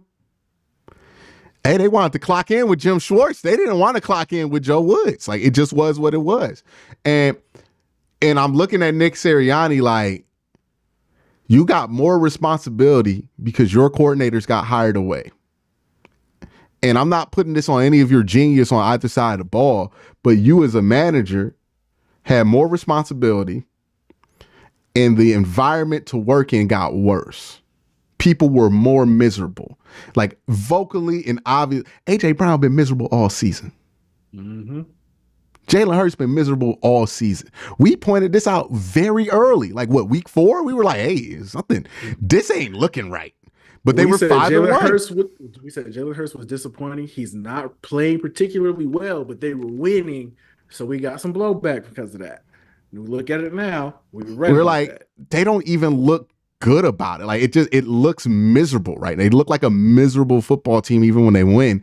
And that is, to me, where I'm going to look at Nick Sirianni and be like, hey, dog, this kind of on you. Like, whatever dynamics got created in that locker room, like, I don't know, we might get the book in a couple years because this looks like a team that's going to have a book about them, like, or at least a chapter in somebody's book.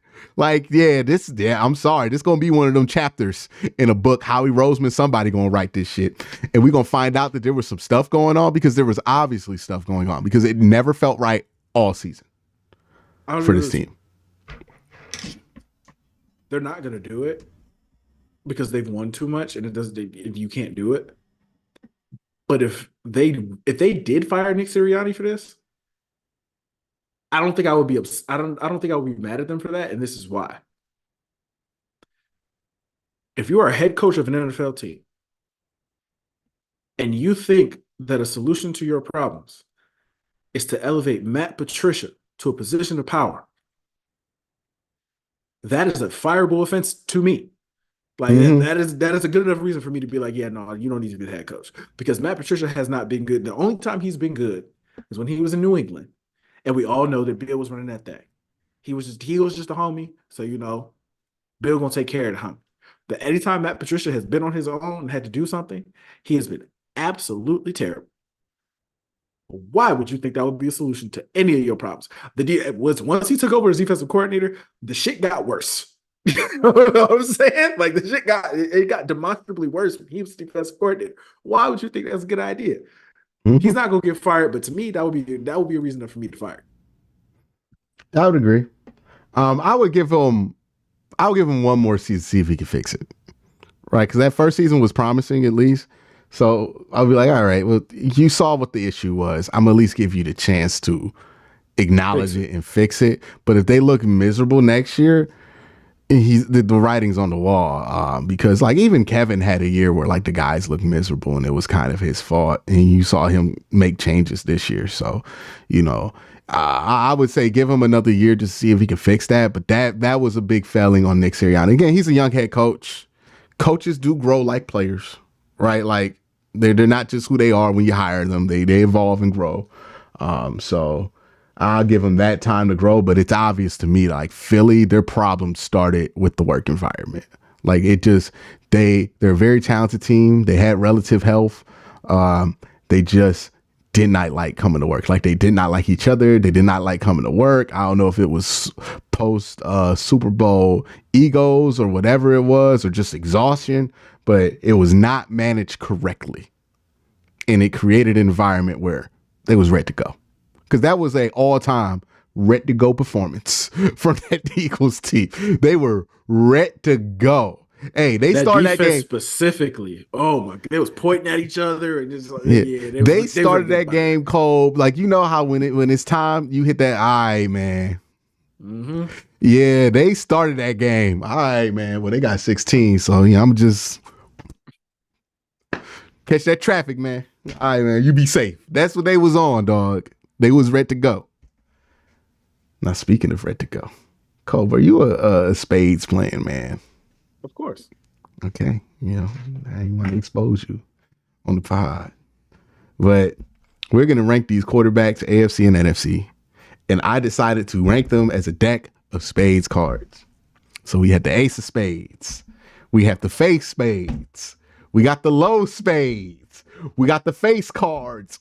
And we got the discard pile. Now, we will try our best to explain spades to y'all in the chat who might not understand how spades go. Not going to lie to you. It's not going to be the most thorough explanation of spades because we kind of expect that most of our audience plays spades. All right. If you're sitting around listening to a 2-hour and 30-minute podcast, you probably play spades. I'm not going to hold you. We will not be explaining it any further. Yeah. I think our viewer to spades ratio is pretty high. Okay. Hey, what they say in the chat. How many people know what we're talking about? We on delay, so we'll see it in a couple minutes, but I'm pretty sure they're like, oh yeah, I know. For those of you who don't, we'll give you enough to where you can watch a video and be like, oh, okay, that's what they was talking about. Right, but we're not about to give you the whole deal. You got to go to Howcast or whatever. They're going to tell you about spades and going to tell you how to play it wrong, and then we're going to tell you how it actually get played. But that ain't this video. We ain't doing Joker. We ain't doing Joker. No. Deuce. No. Joker Deuce. My fault. We ain't doing that. We ain't doing that. All right. So of the quarterbacks I ranked, I only ranked the ones that were qualified for QBR. I would like to make this point. And why the Browns making the playoffs is an accomplishment itself. They had no quarterbacks who qualified for the final QBR rankings. No quarterbacks played long enough for the Cleveland Browns consecutively this year to qualify for the fucking QBR rankings. None of them. Not one. Perspective. Just want to put that in perspective for the Browns fans. So let's put that in perspective. As far as QBR is considered, we did not have a quarterback. Okay. Like, got to put that one out there. Hey, again, why I ain't really taking it that hard? like, it's what it is, dog. Wish we would have went to the second round, but hey, they gave it their best shot. But I'm just playing. Get to the QB, man. Get to the QB. All right, ace of spades for me. I got two people. The ace of spades, the card of cards. You put this down, it's winning. Pat Mahomes, Lamar Jackson. Only two in the NFL. Those are the two aces of spades. Nobody else is even close. Yeah, by the way, we got a huge spade player here. I think that's Rail. Rail? Yeah, well, somebody named Rail. I don't know if it's your cousin, but shout out Big Bro. That's my spades partner for real. Mm-hmm. Makes sense. All right. So ace of spades, that card's beating anything. Only two in the NFL, Pat Mahomes, Lamar Jackson. Those are the only two quarterbacks. You could argue when Joe Burrow's healthy, he could be in this class.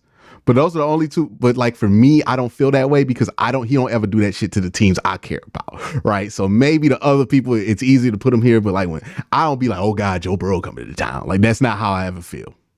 And that's exclusively due because he done beat us. But Pat Mahomes, Lamar Jackson, those are the two where I'm like, hey, dog, ain't trying to see him. I don't care what the context is. I don't care how bad their team is. I'm not trying to play them in the playoffs ever. Like, I feel that way. I feel that way significantly more about Pat than I do about Lamar.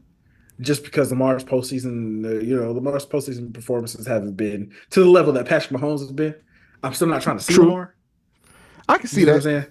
Still not trying to see Lamar, but I feel that way way more about Pat than I do Lamar, just based on their body of work in the postseason. I would say Lamar is about to take away a significant amount of shine from poor CJ Stroud. I low key, I was about to say, do we feel like CJ a little bit ace-ish? No, is it too early? It's way too early. It's too early. It's too early. Okay. Way too early. We criticize these people for doing it for Trevor Lawrence. If we do it for CJ Stroud, they gonna be like, well, see? Like, we gotta wait on the ball. I'm gonna say something. Even though CJ Stroud's 1 year in the NFL is more impressive than anything that Trevor Lawrence has done, we can't do it. We can't. We gotta give it time. We gotta see him do it again. That's only fair.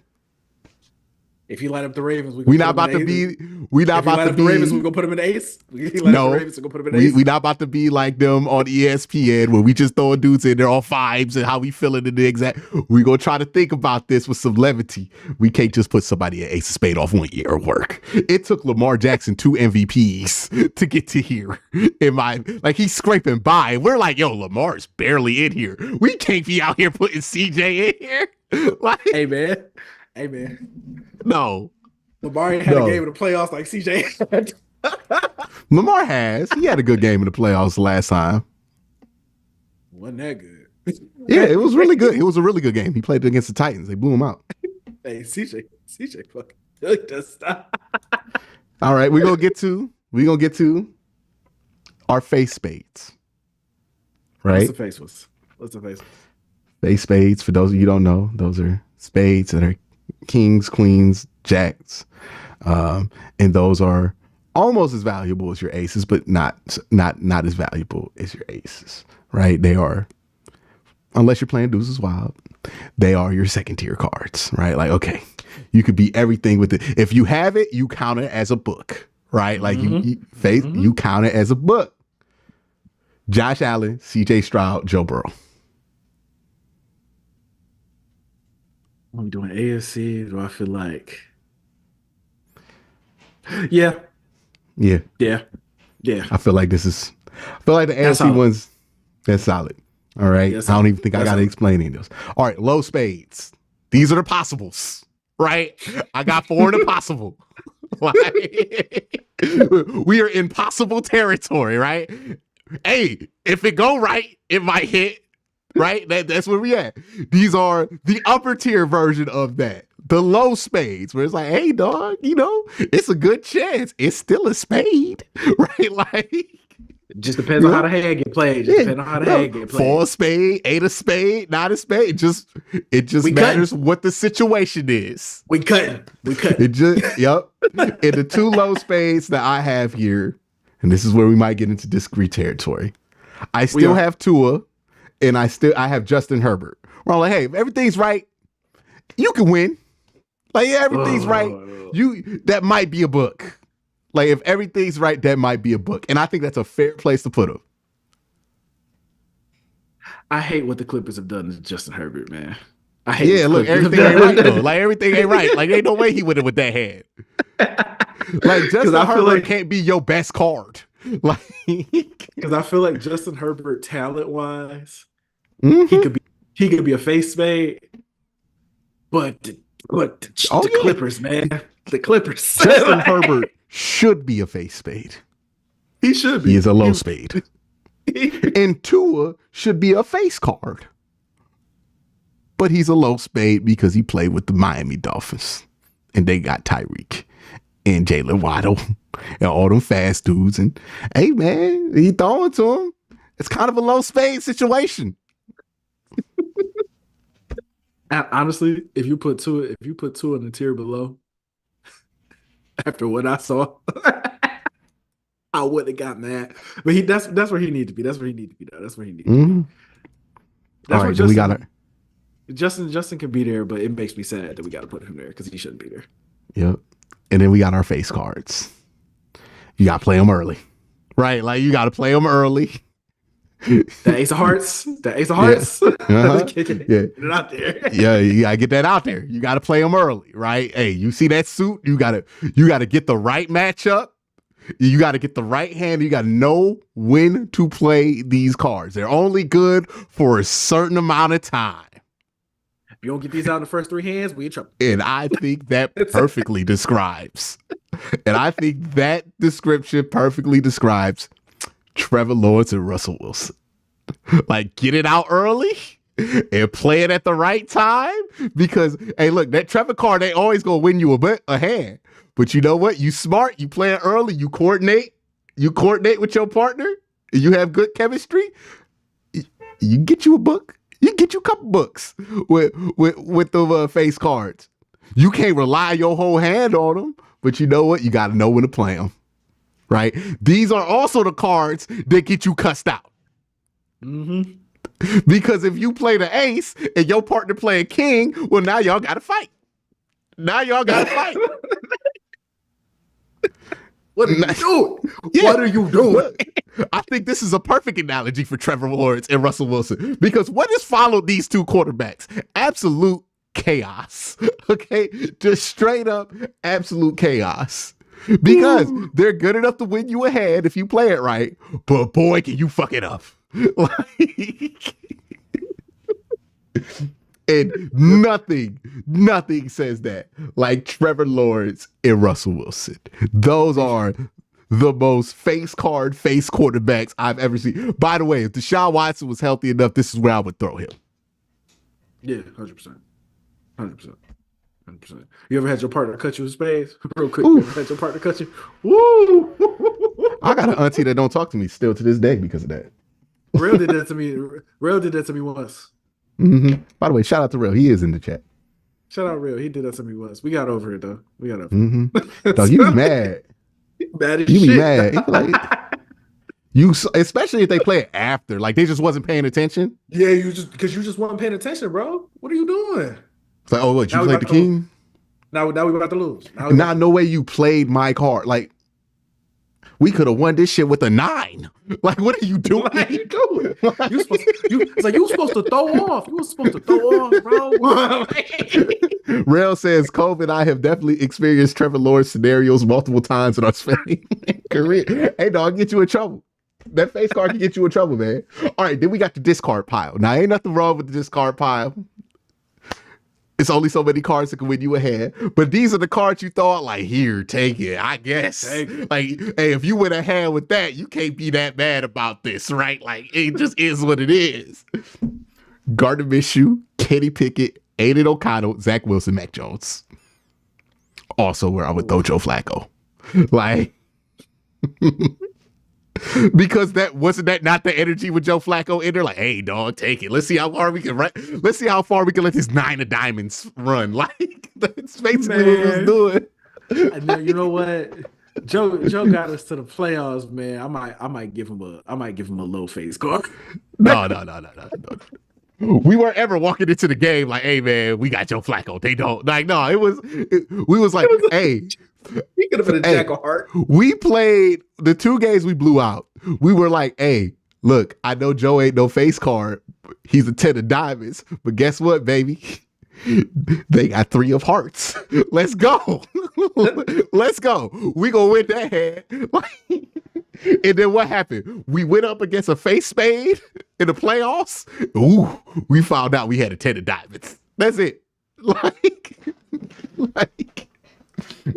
I might have gave Joe a jack of diamonds. You know what I'm saying? No, not jack of diamonds. Card. No. Face card. Oh no. Nope.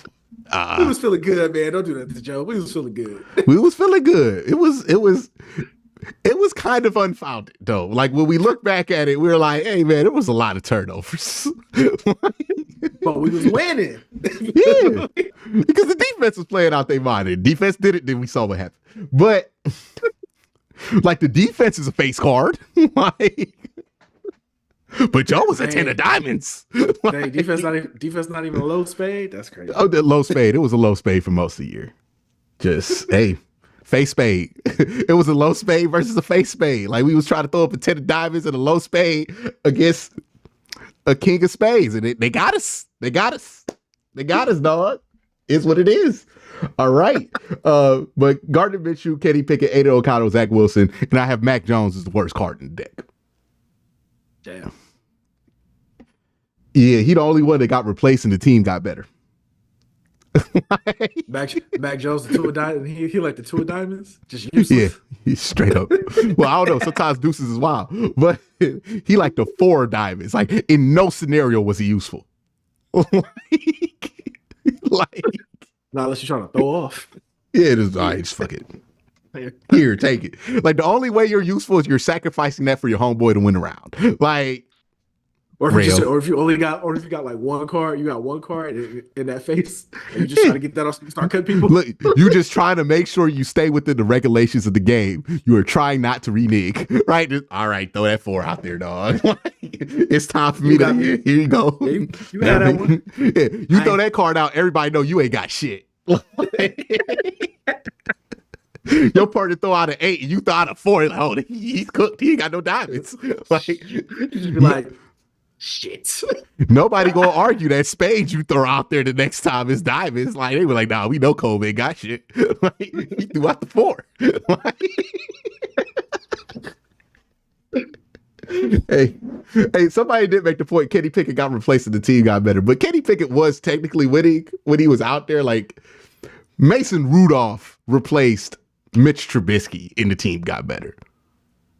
But Kenny Pickett was still winning games technically. So now Mac Jones is the only. They did though. No, Mac Jones got replaced and legitimately Bailey's at what, like the next 3 games or something like that. They were big wins too. Yeah, the only one. Wins. Like they replaced Zach Wilson and then went back to Zach Wilson. At no point did they go back to Mac Jones. Like, all right, let's do the NFC.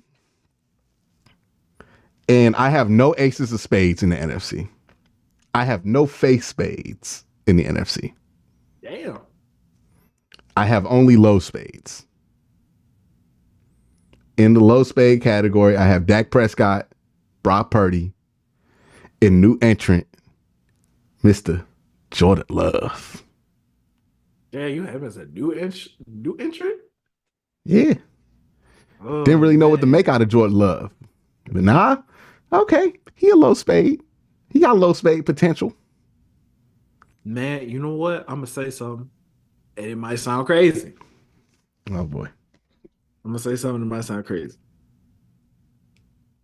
Of all the QBs in the NFC,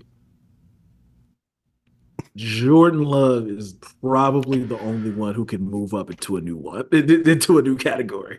Over Hmm. time, not right now.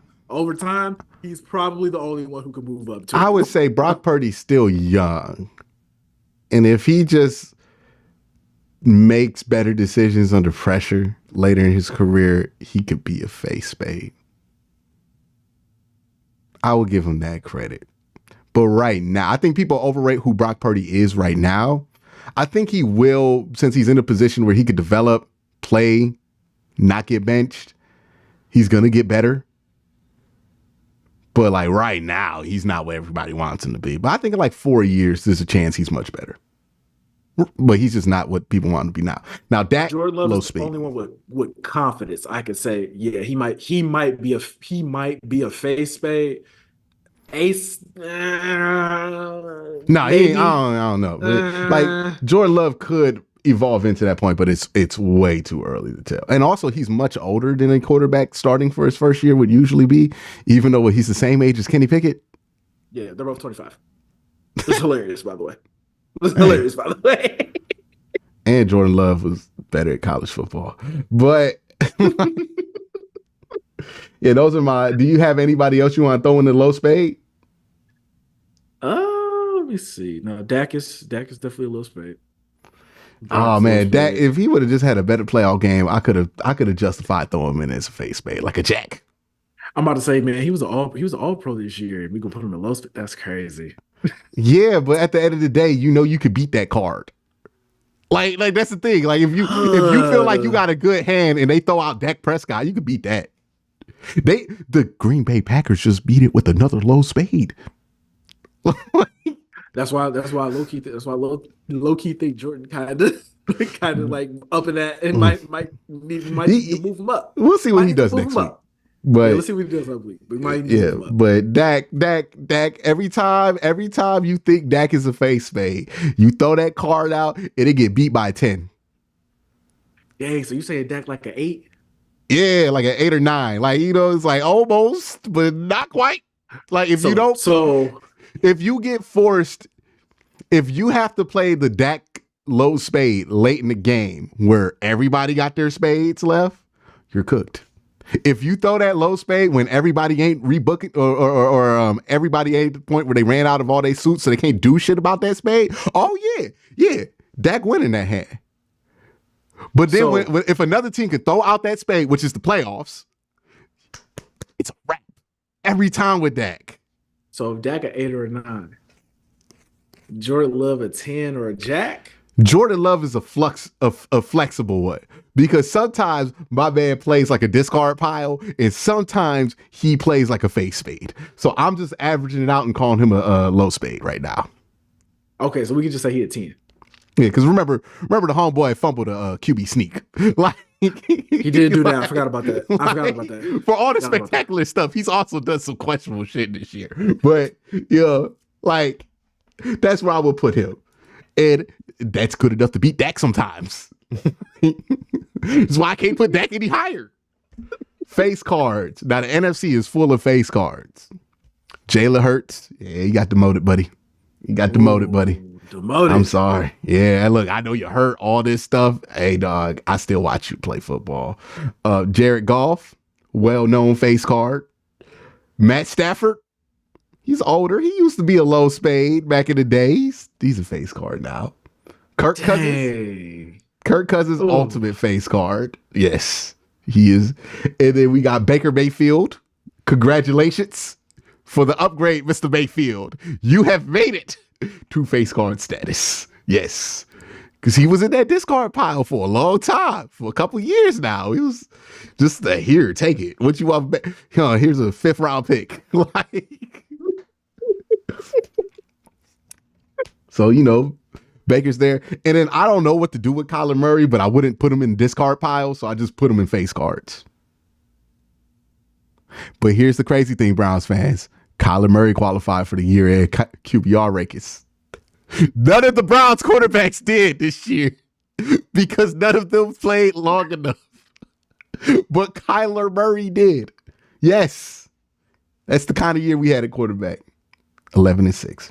But Yeah, Kyler Murray, I put him in face cards. So anybody else? Let me think about this.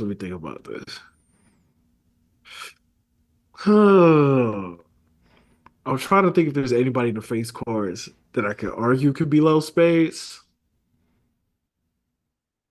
Because when you think about the low spades, like you could be like, is there somebody I think could be a 4 spade, 3 spade, 5 spade in here? Like, There's nobody you can make that argument was that this year. Because your whole argument with Baker Mayfield is he can't beat good teams. Oh, that's definitely not a spade. Nah. Like, everybody here, you have the same reaction we had to Trevor Lawrence. You got to play him early, and you got to know when to play him, or else you get in trouble. What happened with Jalen Hurts? What happened with Jared Goff sometimes? Right? Why were we so low on Jared Goff at times? Because but Jared been all right this year. Well documented history of that Jared Goff card and how it gets played. Man, he could be a 4. He could be a 4 spade. Absolutely not. No. He could be a 4. No. Nope. Jared Goff. He gets to the NFC Championship. You can't say he a 4. Absolutely not. He beat Baker Mayfield and Matt Stafford. No. He beat 2 9-win teams to get there. No. Come on, man. I'm sorry. Nah. I'm not about to upgrade his status. I know what that card's worth. I've seen that card's worth for like, what, how long you been in the league? For like 6 years? Yeah. 7? No, 8? He been in the league for a minute. It can't have been 8 years. He about to be on the end of his second contract. He been in the league forever, Cole. We know the value of that card.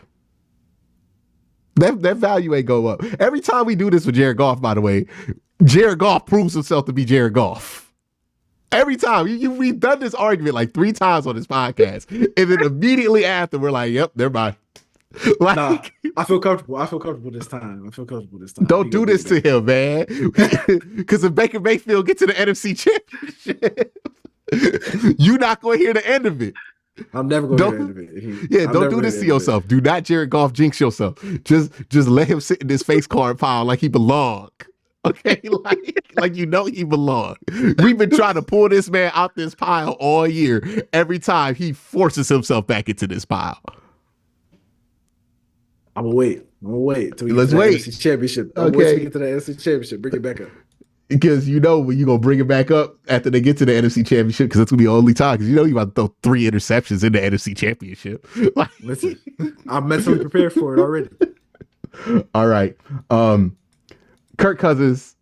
I know people are trying to make the Renaissance happen, but the Renaissance was always a face card for Kirk Cousins. Look as far back as last year. Baker Mayfield, again, welcome. Kyler Murray don't know what to do with him. All right, discard pile for the NFC. Justin Fields, Geno Smith, Derek Carr, Sam Howell, Bryce Young, Josh Dobbs, Desmond Ridder. Whatever the worst card in your hand is, that's Desmond Ridder. Yeah, even Arthur Blank was like, this card ain't shit, dog. I ain't playing this. That is the worst card in your hand at any given moment. Desperate. Mm-hmm. Ooh.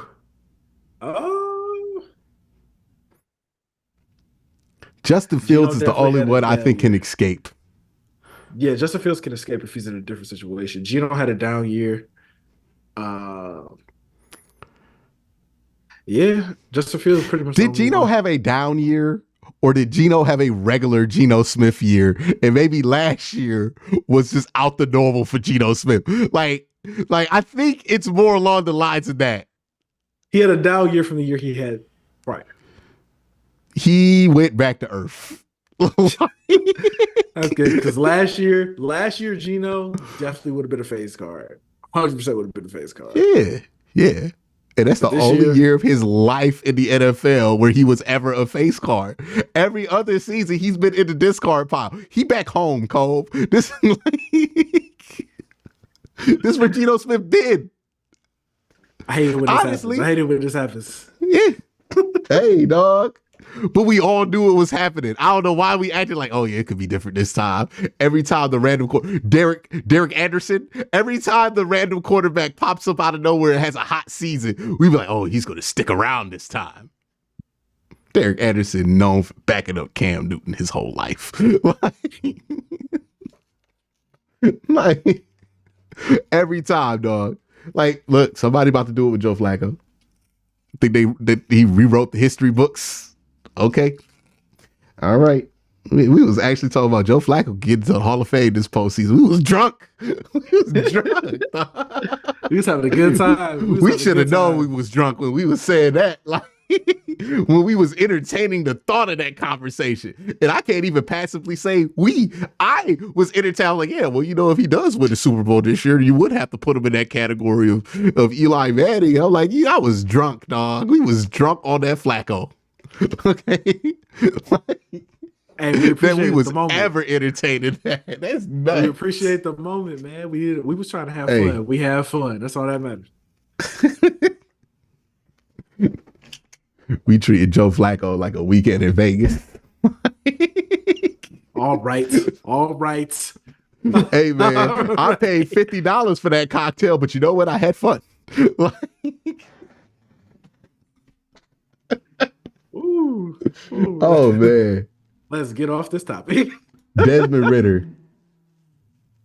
Yeah, Desmond Ridder's definitely. Is starting Desmond Ridder worse than starting Josh Dobbs? Yes. It's not even. Honestly, I'm like, is starting Bryce Young better than starting Josh Dobbs? I'm like, actually, let me not be that mean. I'll put him above him. But you know what? I would rather have Sam Howell. Like, I feel so bad for Bryce. Hey, man. Worst thing is, Bryce, all he did was play well. And then all of this happened to him. And it's not his fault he's not that good. It's everybody else's fault for expecting him to be that good. They didn't see. Yeah. Nah. Hey, Paul Lil Ting Ting.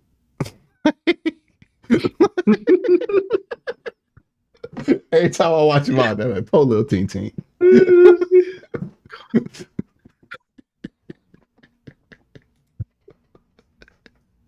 I wonder how many people in the comments get that reference. If you out there running for his life, oh shit. Go watch the Cowboys stand up. Everybody fucking with him before the game out here stretching all tall and shit. Yeah. Come little Bryce Young running through the tunnel. Yeah, Pope Bryce Young. Yeah, but that's the rankings. We got them all out. I don't think these would be controversial at all. We put Baker at a good spot. Like, we put Pat Mahomes where he belongs. I'm glad you came home on that, by the way. I appreciate that one. You know, I think people was like acting like I was crazy for being like, y'all know what it is. Yeah, they was calling you scary. They was calling me scary. I'm like, what the fuck? We could even. Hey, that's what CJ Stroud did to us. Like, y'all want to play Pat? Rashee Rice had 120 yards. Yeah, they started catching. Like, they started catching the ball. Like, told y'all you gonna figure some shit out. And he left yards on the table. A lot of yards on the table in that game, Cole. Yeah, they look like the Chiefs again. They've been leaving yards on the table all season. That's why we was down them in the first place. Yeah. Wait till it's warm and Travis Kelce old ass start catching the footballs again. Oh yeah, like who they play next? It might be a blessing they get nothing but road games because what they gonna play this next game in Buffalo. No, so it might be saying shit. But like, Watch Houston beat the Ravens, and then Pat gets the fucking AFC Conference Championship game at home again, and then he about to be like, oh my god, Pat about to win back-to-back ones. I can't believe it. Oh yeah, whoever come out the AFC winning it.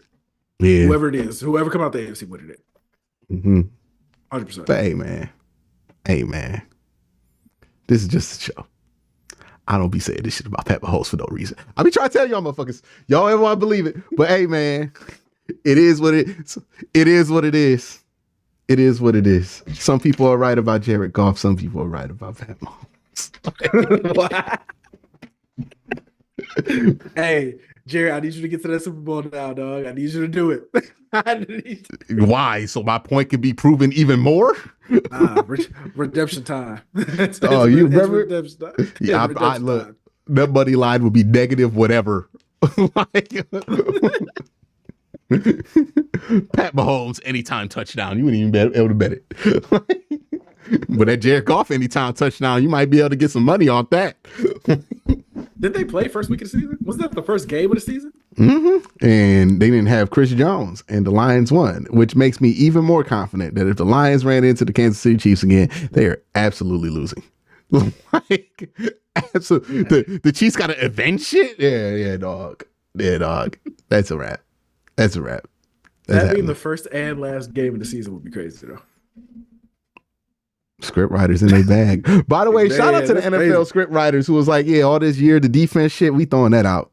Like, they got off of that strike and they threw out all them bad ideas corporate had put in the docket. They was like, oh yeah, year at the defense.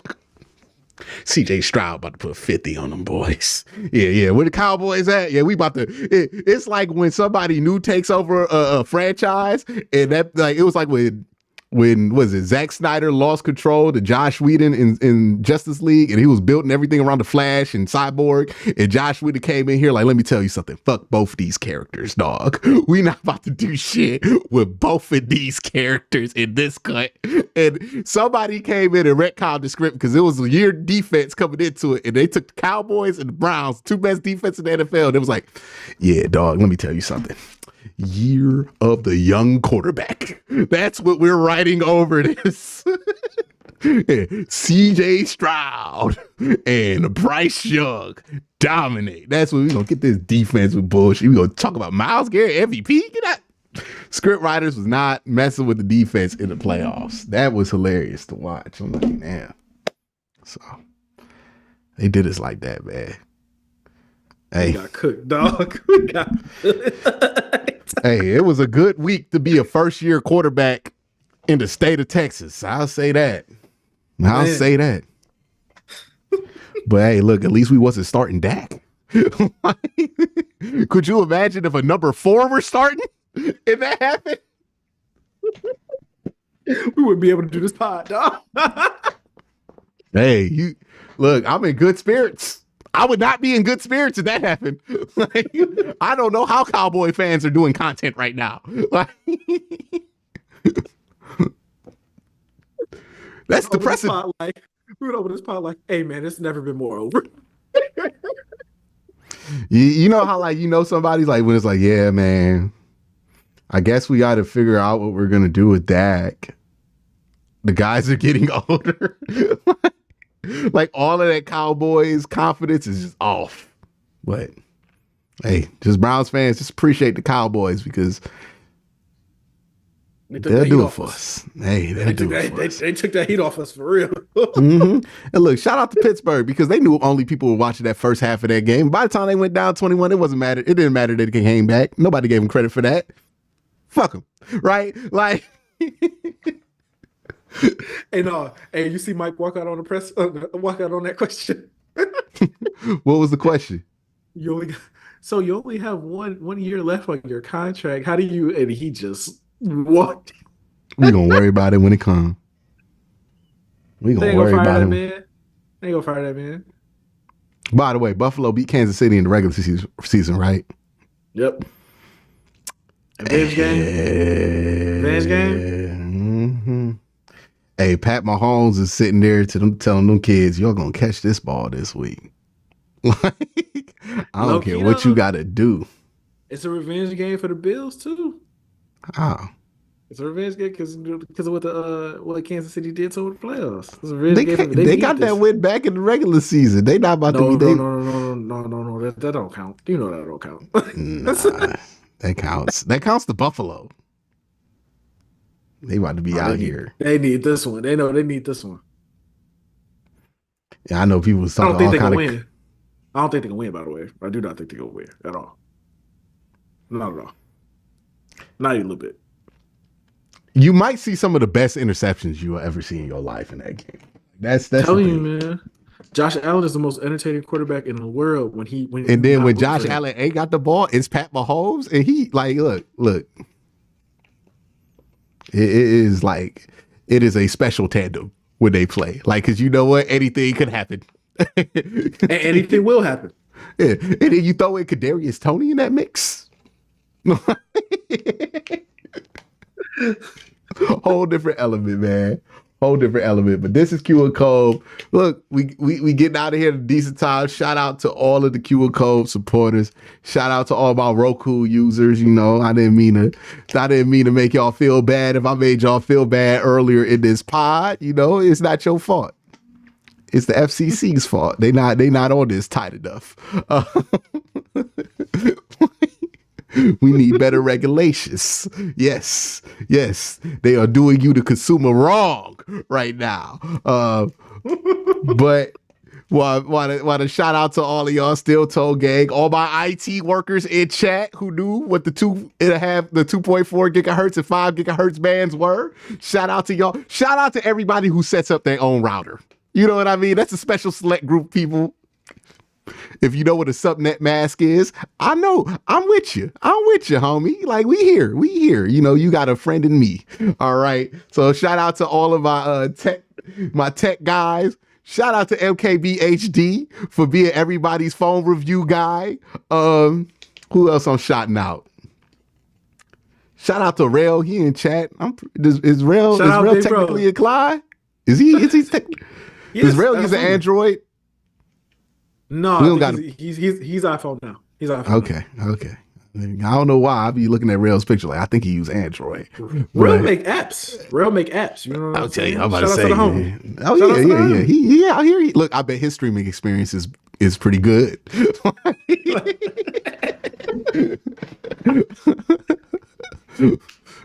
Bet he don't be using the Roku remote with the TV. I hate that shit. I can't believe they sell that shit still, dog. That ain't good. They ain't got no input. And then you know what's even worse with the TVs nowadays? They replace the buttons on the side of the television. Have you noticed this? Have you bought a TV recently? And then they give you this one little sad ass button in the middle of the TV that you can't even power and power off with just with one click. You got to hold the button and then jostle it. And then tap it like 8 times to get to say, how is that supposed to be useful? Why can't I just have buttons? Right? Why can't I just have buttons? But shout out. So, like, God, this is what I'm saying, man. Like, they screwed us. Like, why did they take away? Why can't I have a menu button on my TV? Why did they take away the volume buttons? Like, why? This is such an old man yells at cloud. Young people don't like to turn their volume down. Like, you know how easy you lose the remote. You just click it on the side and the volume goes down. Here's the thing. Here's the problem with that, Cole. Here's the problem with that. The remotes are so small now that you lose them so easily. So you lose the remote. Okay, no big deal. I just need to turn the volume down real quick to answer the phone. Okay, little click on an old TV. Bam, bam, volume down. Some TVs even got a mute on the side. But nah, I gotta go. Let me go and then I get mad halfway through trying to figure out how many taps I gotta tap the one button on the TV, and then I just start looking for the remote again, and the TV just stay loud. It don't even work. Why can't I just have volume? But why are we reinventing this? It didn't need to be reinvented. Oh, Ray Rags reminded me we gotta do super chats. Hey, man. These technology rants. This might be a staple of the off season. Dog, like, does it need to be chat? Let me know. Does the button, like, do you hate the one button on the TV now? Like, why can't we just have what did they add to the television that made having one button make sense? Like, it ain't like the TV smaller now. We better start. We got nothing out of that deal. What you want us to talk about? What you want us to rant about today? I'm just saying, dog. Like, this don't feel ridiculous to some people. Like next thing we gonna start ranting about is how they remaking everything and all the remakes suck except video games. Remaking some of the video games has been great. I'm not gonna lie. I don't know if we got any Final Fantasy See, VII I players don't in here, mind but yeah. stuff like that because I'm like, well, if I don't fuck with the remake, I'm just not gonna watch it. I don't get why people get so worked up over that. It's like if they remade Back to the Future, and I thought it got like King Bach in it. I'm just not watching it. Like they did that with White Man Can't Jump. I never watched it. I'm like, all right, man, See, I'm not I was watching pissed. it. I was pissed about that. Like, why are we remaking the classics? We could just go watch the classic movie. That's what I'm Nothing saying. wrong Like, with that. look, I'm never watching the Jack Harlow version of that movie, so I'm good. Like, I made the mistake watching that House Party movie. See, you see what I'm saying? It's just lazy. It's just Yeah, lazy. Like, why are we doing yeah. this? We don't have no new ideas. People don't want to make new movies, new Let me tell you, franchises. LeBron James is not interested in making new shit. No, he's just trying to make money, and I respect that. We'll never disrespect LeBron. But you know what I'm saying? Remaking video games is fine though. Keep doing that. Appreciate that. All right, Ray Rag says the Dolphins are built like how someone's Madden teams, just pure speed. That's pretty accurate. And that's pretty accurate. That's pretty accurate.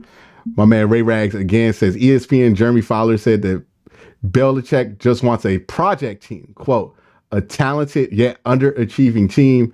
And this was a reference to the Falcons. Hey, if you want an underachieving team, buddy, Atlanta is the perfect place for you. Like, I don't even know what the roster is. It doesn't matter. It's the Falcons. They always underachieve. Hey, Bill Belichick, you want an underachieving team? Go Chargers. No, but you know what he said when I heard the word he wants a project. When I heard that, I was like, he trying to go to Commanders? Because that's a project. Hey. That's a project. Or he's like, yeah, I'll take that Dallas job if you trade for Caleb. That's a project right there. That's a project. Hey. Low key, the Commanders kind of feel like that's an underrated job for a coach. Hey. Not gonna lie. Hey. Philadelphia.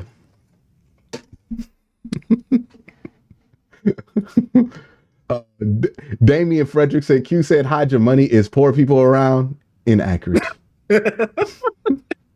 Hey, that's our new narrative. That's our new narrative about Q. We off him being a hater. Wow. I'm classes now. That's crazy. I'm in the same class as y'all, but I'm classes. It's crazy. Classes. Wow. See, look, we joke. Somebody's going to actually be mad about this. Like, actually be mad at me about this and think you're being serious. Like, this is how conspiracy theories start, Cole. One more, it says Q, Mike gonna still be their coach because he's on the list of scammers, dog. Jerry Jones likes being scammed. Yeah. You don't hire Mike McCarthy if you make good decisions. Like, you expect them to make good decisions. They hired Mike McCarthy, Cole. What more has a great point on that? Like, who they hired before that? Jason Garrett? The Ryan Day of the NFL coaches? Like, I don't understand. I don't understand what Jerry's do. I don't understand what Jerry does. I really don't. Gagan S says, do you think, and by the way, he stuck with Jason Garrett forever. Gagan S says, do you think Schwartz can evolve to develop a more nuanced coverages and counter misdirections at this point?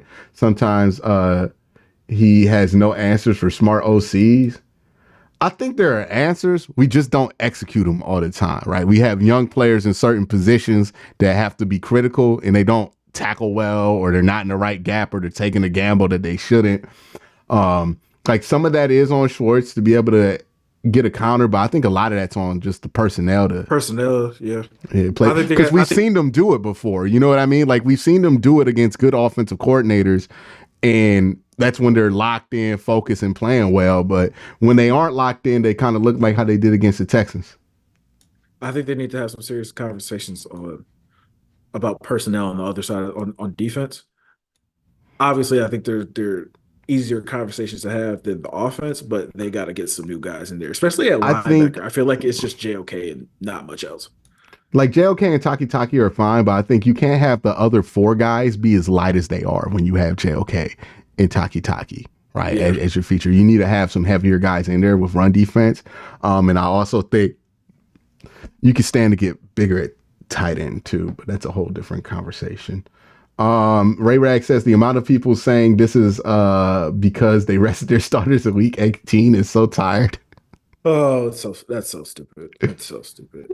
I like, bro, they blew the game in the third quarter. How the fuck is this all Western starters? Yeah, like, what are we talking about?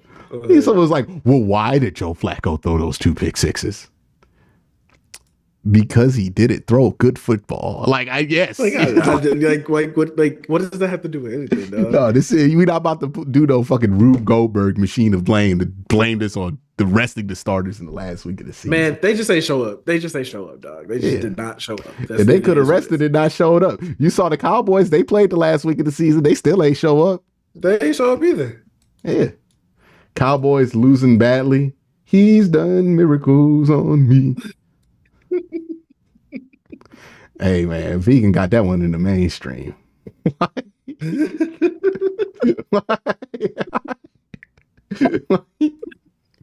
Oh, man. That's nuts. That's crazy. Ray Rag says, my dad owns a bar and I refuse to watch Ohio State games there because the second something goes wrong, everybody acts like the world is going to end, man. Like, it's just a negative run play on the first quarter. Dog, hey, some people be wild. Like, I be looking at how people be reacting in chat and I'm like, yo, they're like, people do this stuff in real life at the bars. Ray Rags, I'm not gonna lie. You got the wrong perspective on that, brother.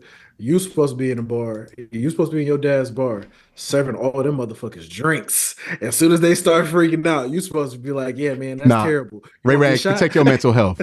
Protect your mental health, man. Man, it's protect a bag out there. You're supposed to get a bag out there. Look, Ray Rags is a frequent super chatter of this show. I think his bag is secure. Like, you know. Also facts. Yes, He is one of my best customers, one of my best supporters that I have. So you know what? I feel like his bag is secure. Shout out Ray Rags. You know, we not about to do no Ray Rags slander on this channel. Like, well, it wasn't no slander. It wasn't no slander. Nah, it felt like hating a little bit. Nah. You know what I mean? Ray Rags, if you feel like I was hating, I apologize. We about to force QnCOLB to look. You messing with the sponsors. Okay. Why we ain't got no sponsors? Why we ain't got no sponsors yet? See, look, you messing with me. They said we too aggressive. But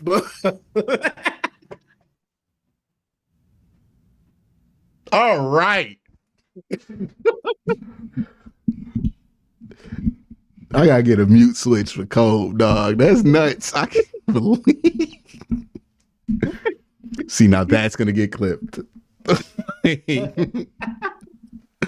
Can't wait for that to get clipped. No. See, you say that now, do you deal with it? Like,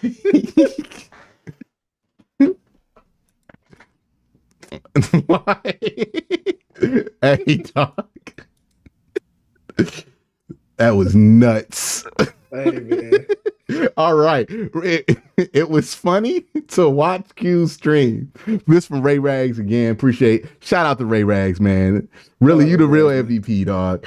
It was funny to watch Q's stream where he is saying this is what a team normally looks like when they have this many backups playing. And I look on Twitter and QnCOLB is just super angry at everything. Dog, I was on stream, but I was like, let me check what people are saying on Twitter. And QnCOLB was like, get this in defense out my face. I was like, man. I was like, oh. I don't understand, man. We just took the lead, and I started to feel good. And immediately, one play later, they let these motherfuckers score again. I was so angry. I couldn't believe it, bro. I could not believe it. I was like, see, this is why we can't live stream the games with QnCOLB. Hey, don't lie. We would have a lot of viewers. We get clipped a lot, and it would be great until it's not. See? I've learned. Look, getting mad on stream seems like a great idea, and then you do it. It can't like it. Trust me on this one. You don't want to get mad on stream. It ain't ever worth it. It ain't ever. What happened to you when you got mad on stream? Hey, look, man, I was a rookie at one time, right? Like, I used to do this for the first time before, and it got mad on stream. And it is something that people just find, and they're like, "Oh yeah, we go use this for a while." And then you say dumb shit, and that's how the words Kyler Murray is gonna be better than Lamar Jackson. Mark my words, comes out of my mouth, and people don't let that shit go for 3 years. Okay? You said that? You said that? Oh yeah, I was mad, dog. 2019 was supposed to be our season, and it becomes about Lamar Jackson. And I'm watching this, I'm like, Kyler Murray could do better. I was hating. Look, you mad? You start hating. Start saying dumb shit. Lessons. Learn lessons. You see what I'm saying? I'm glad. Hey, sometimes you just got to throw the check down. like you learn. I threw that interception. Hey, let me hear the end of that for a while. Okay. Had to do 2 videos apologizing about that take. Nope. All right. Yep. I'm gonna stop getting mad when the game's not going. I'm working on it. You just gotta let it flow. You just gotta be like, you know what? I'll say what I feel at the end of the game. Because especially this podcast gets traction, they're gonna pick that up and they'll be like, well, you said this, Cole, and this and that, right? I remember one time I got mad about Baker Mayfield rumors and said the Browns would never trade for Deshaun Watson. Hey, sometimes you just gotta. Were you listening to Spaces when you said that? No. This was before the trades. This was like 2020. Like when Baker had the good season, 2020 offseason. Okay. I said this, which people still use and act like I said that the season that they traded for. Like, you just gotta let it flow sometimes. Hey man, trust me, I gotta learn my lessons.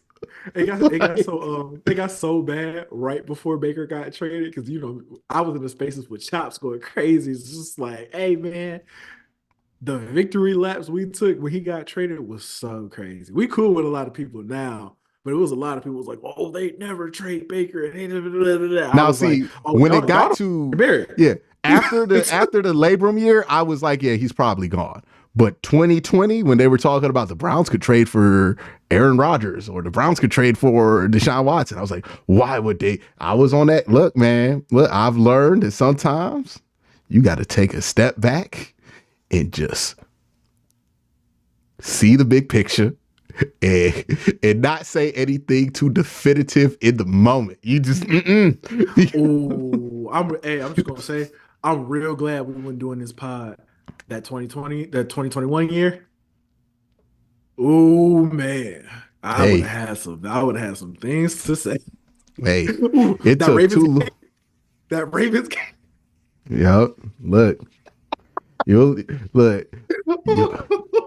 We keep doing this pod, you'll learn. Oh yeah, you'll be like, oh yeah, dog, I should have gone that hard on this. Now people are like, I learn lessons every year. where I'm like, you know what? Shoulda. Like I thought I knew I was right, but it didn't matter. Right? Like some of this, it didn't matter that I was right. Right? Like ultimately, I was kind of right about what I was worried about with Joe Flacco, but it didn't matter. Right? Like it didn't matter. Like I could put it out there, but me being right and proving that I'm right can't be everything. So, these are just life lessons that you learn as somebody who does this stuff where it's like, hey dog, just sometimes you just gotta just play what's out there. But that's it. That's some life lessons for our future podcast audience, right? Like our future podcaster audience. Some learned experiences. Appreciate y'all. Everybody have a great day. Have an even better night.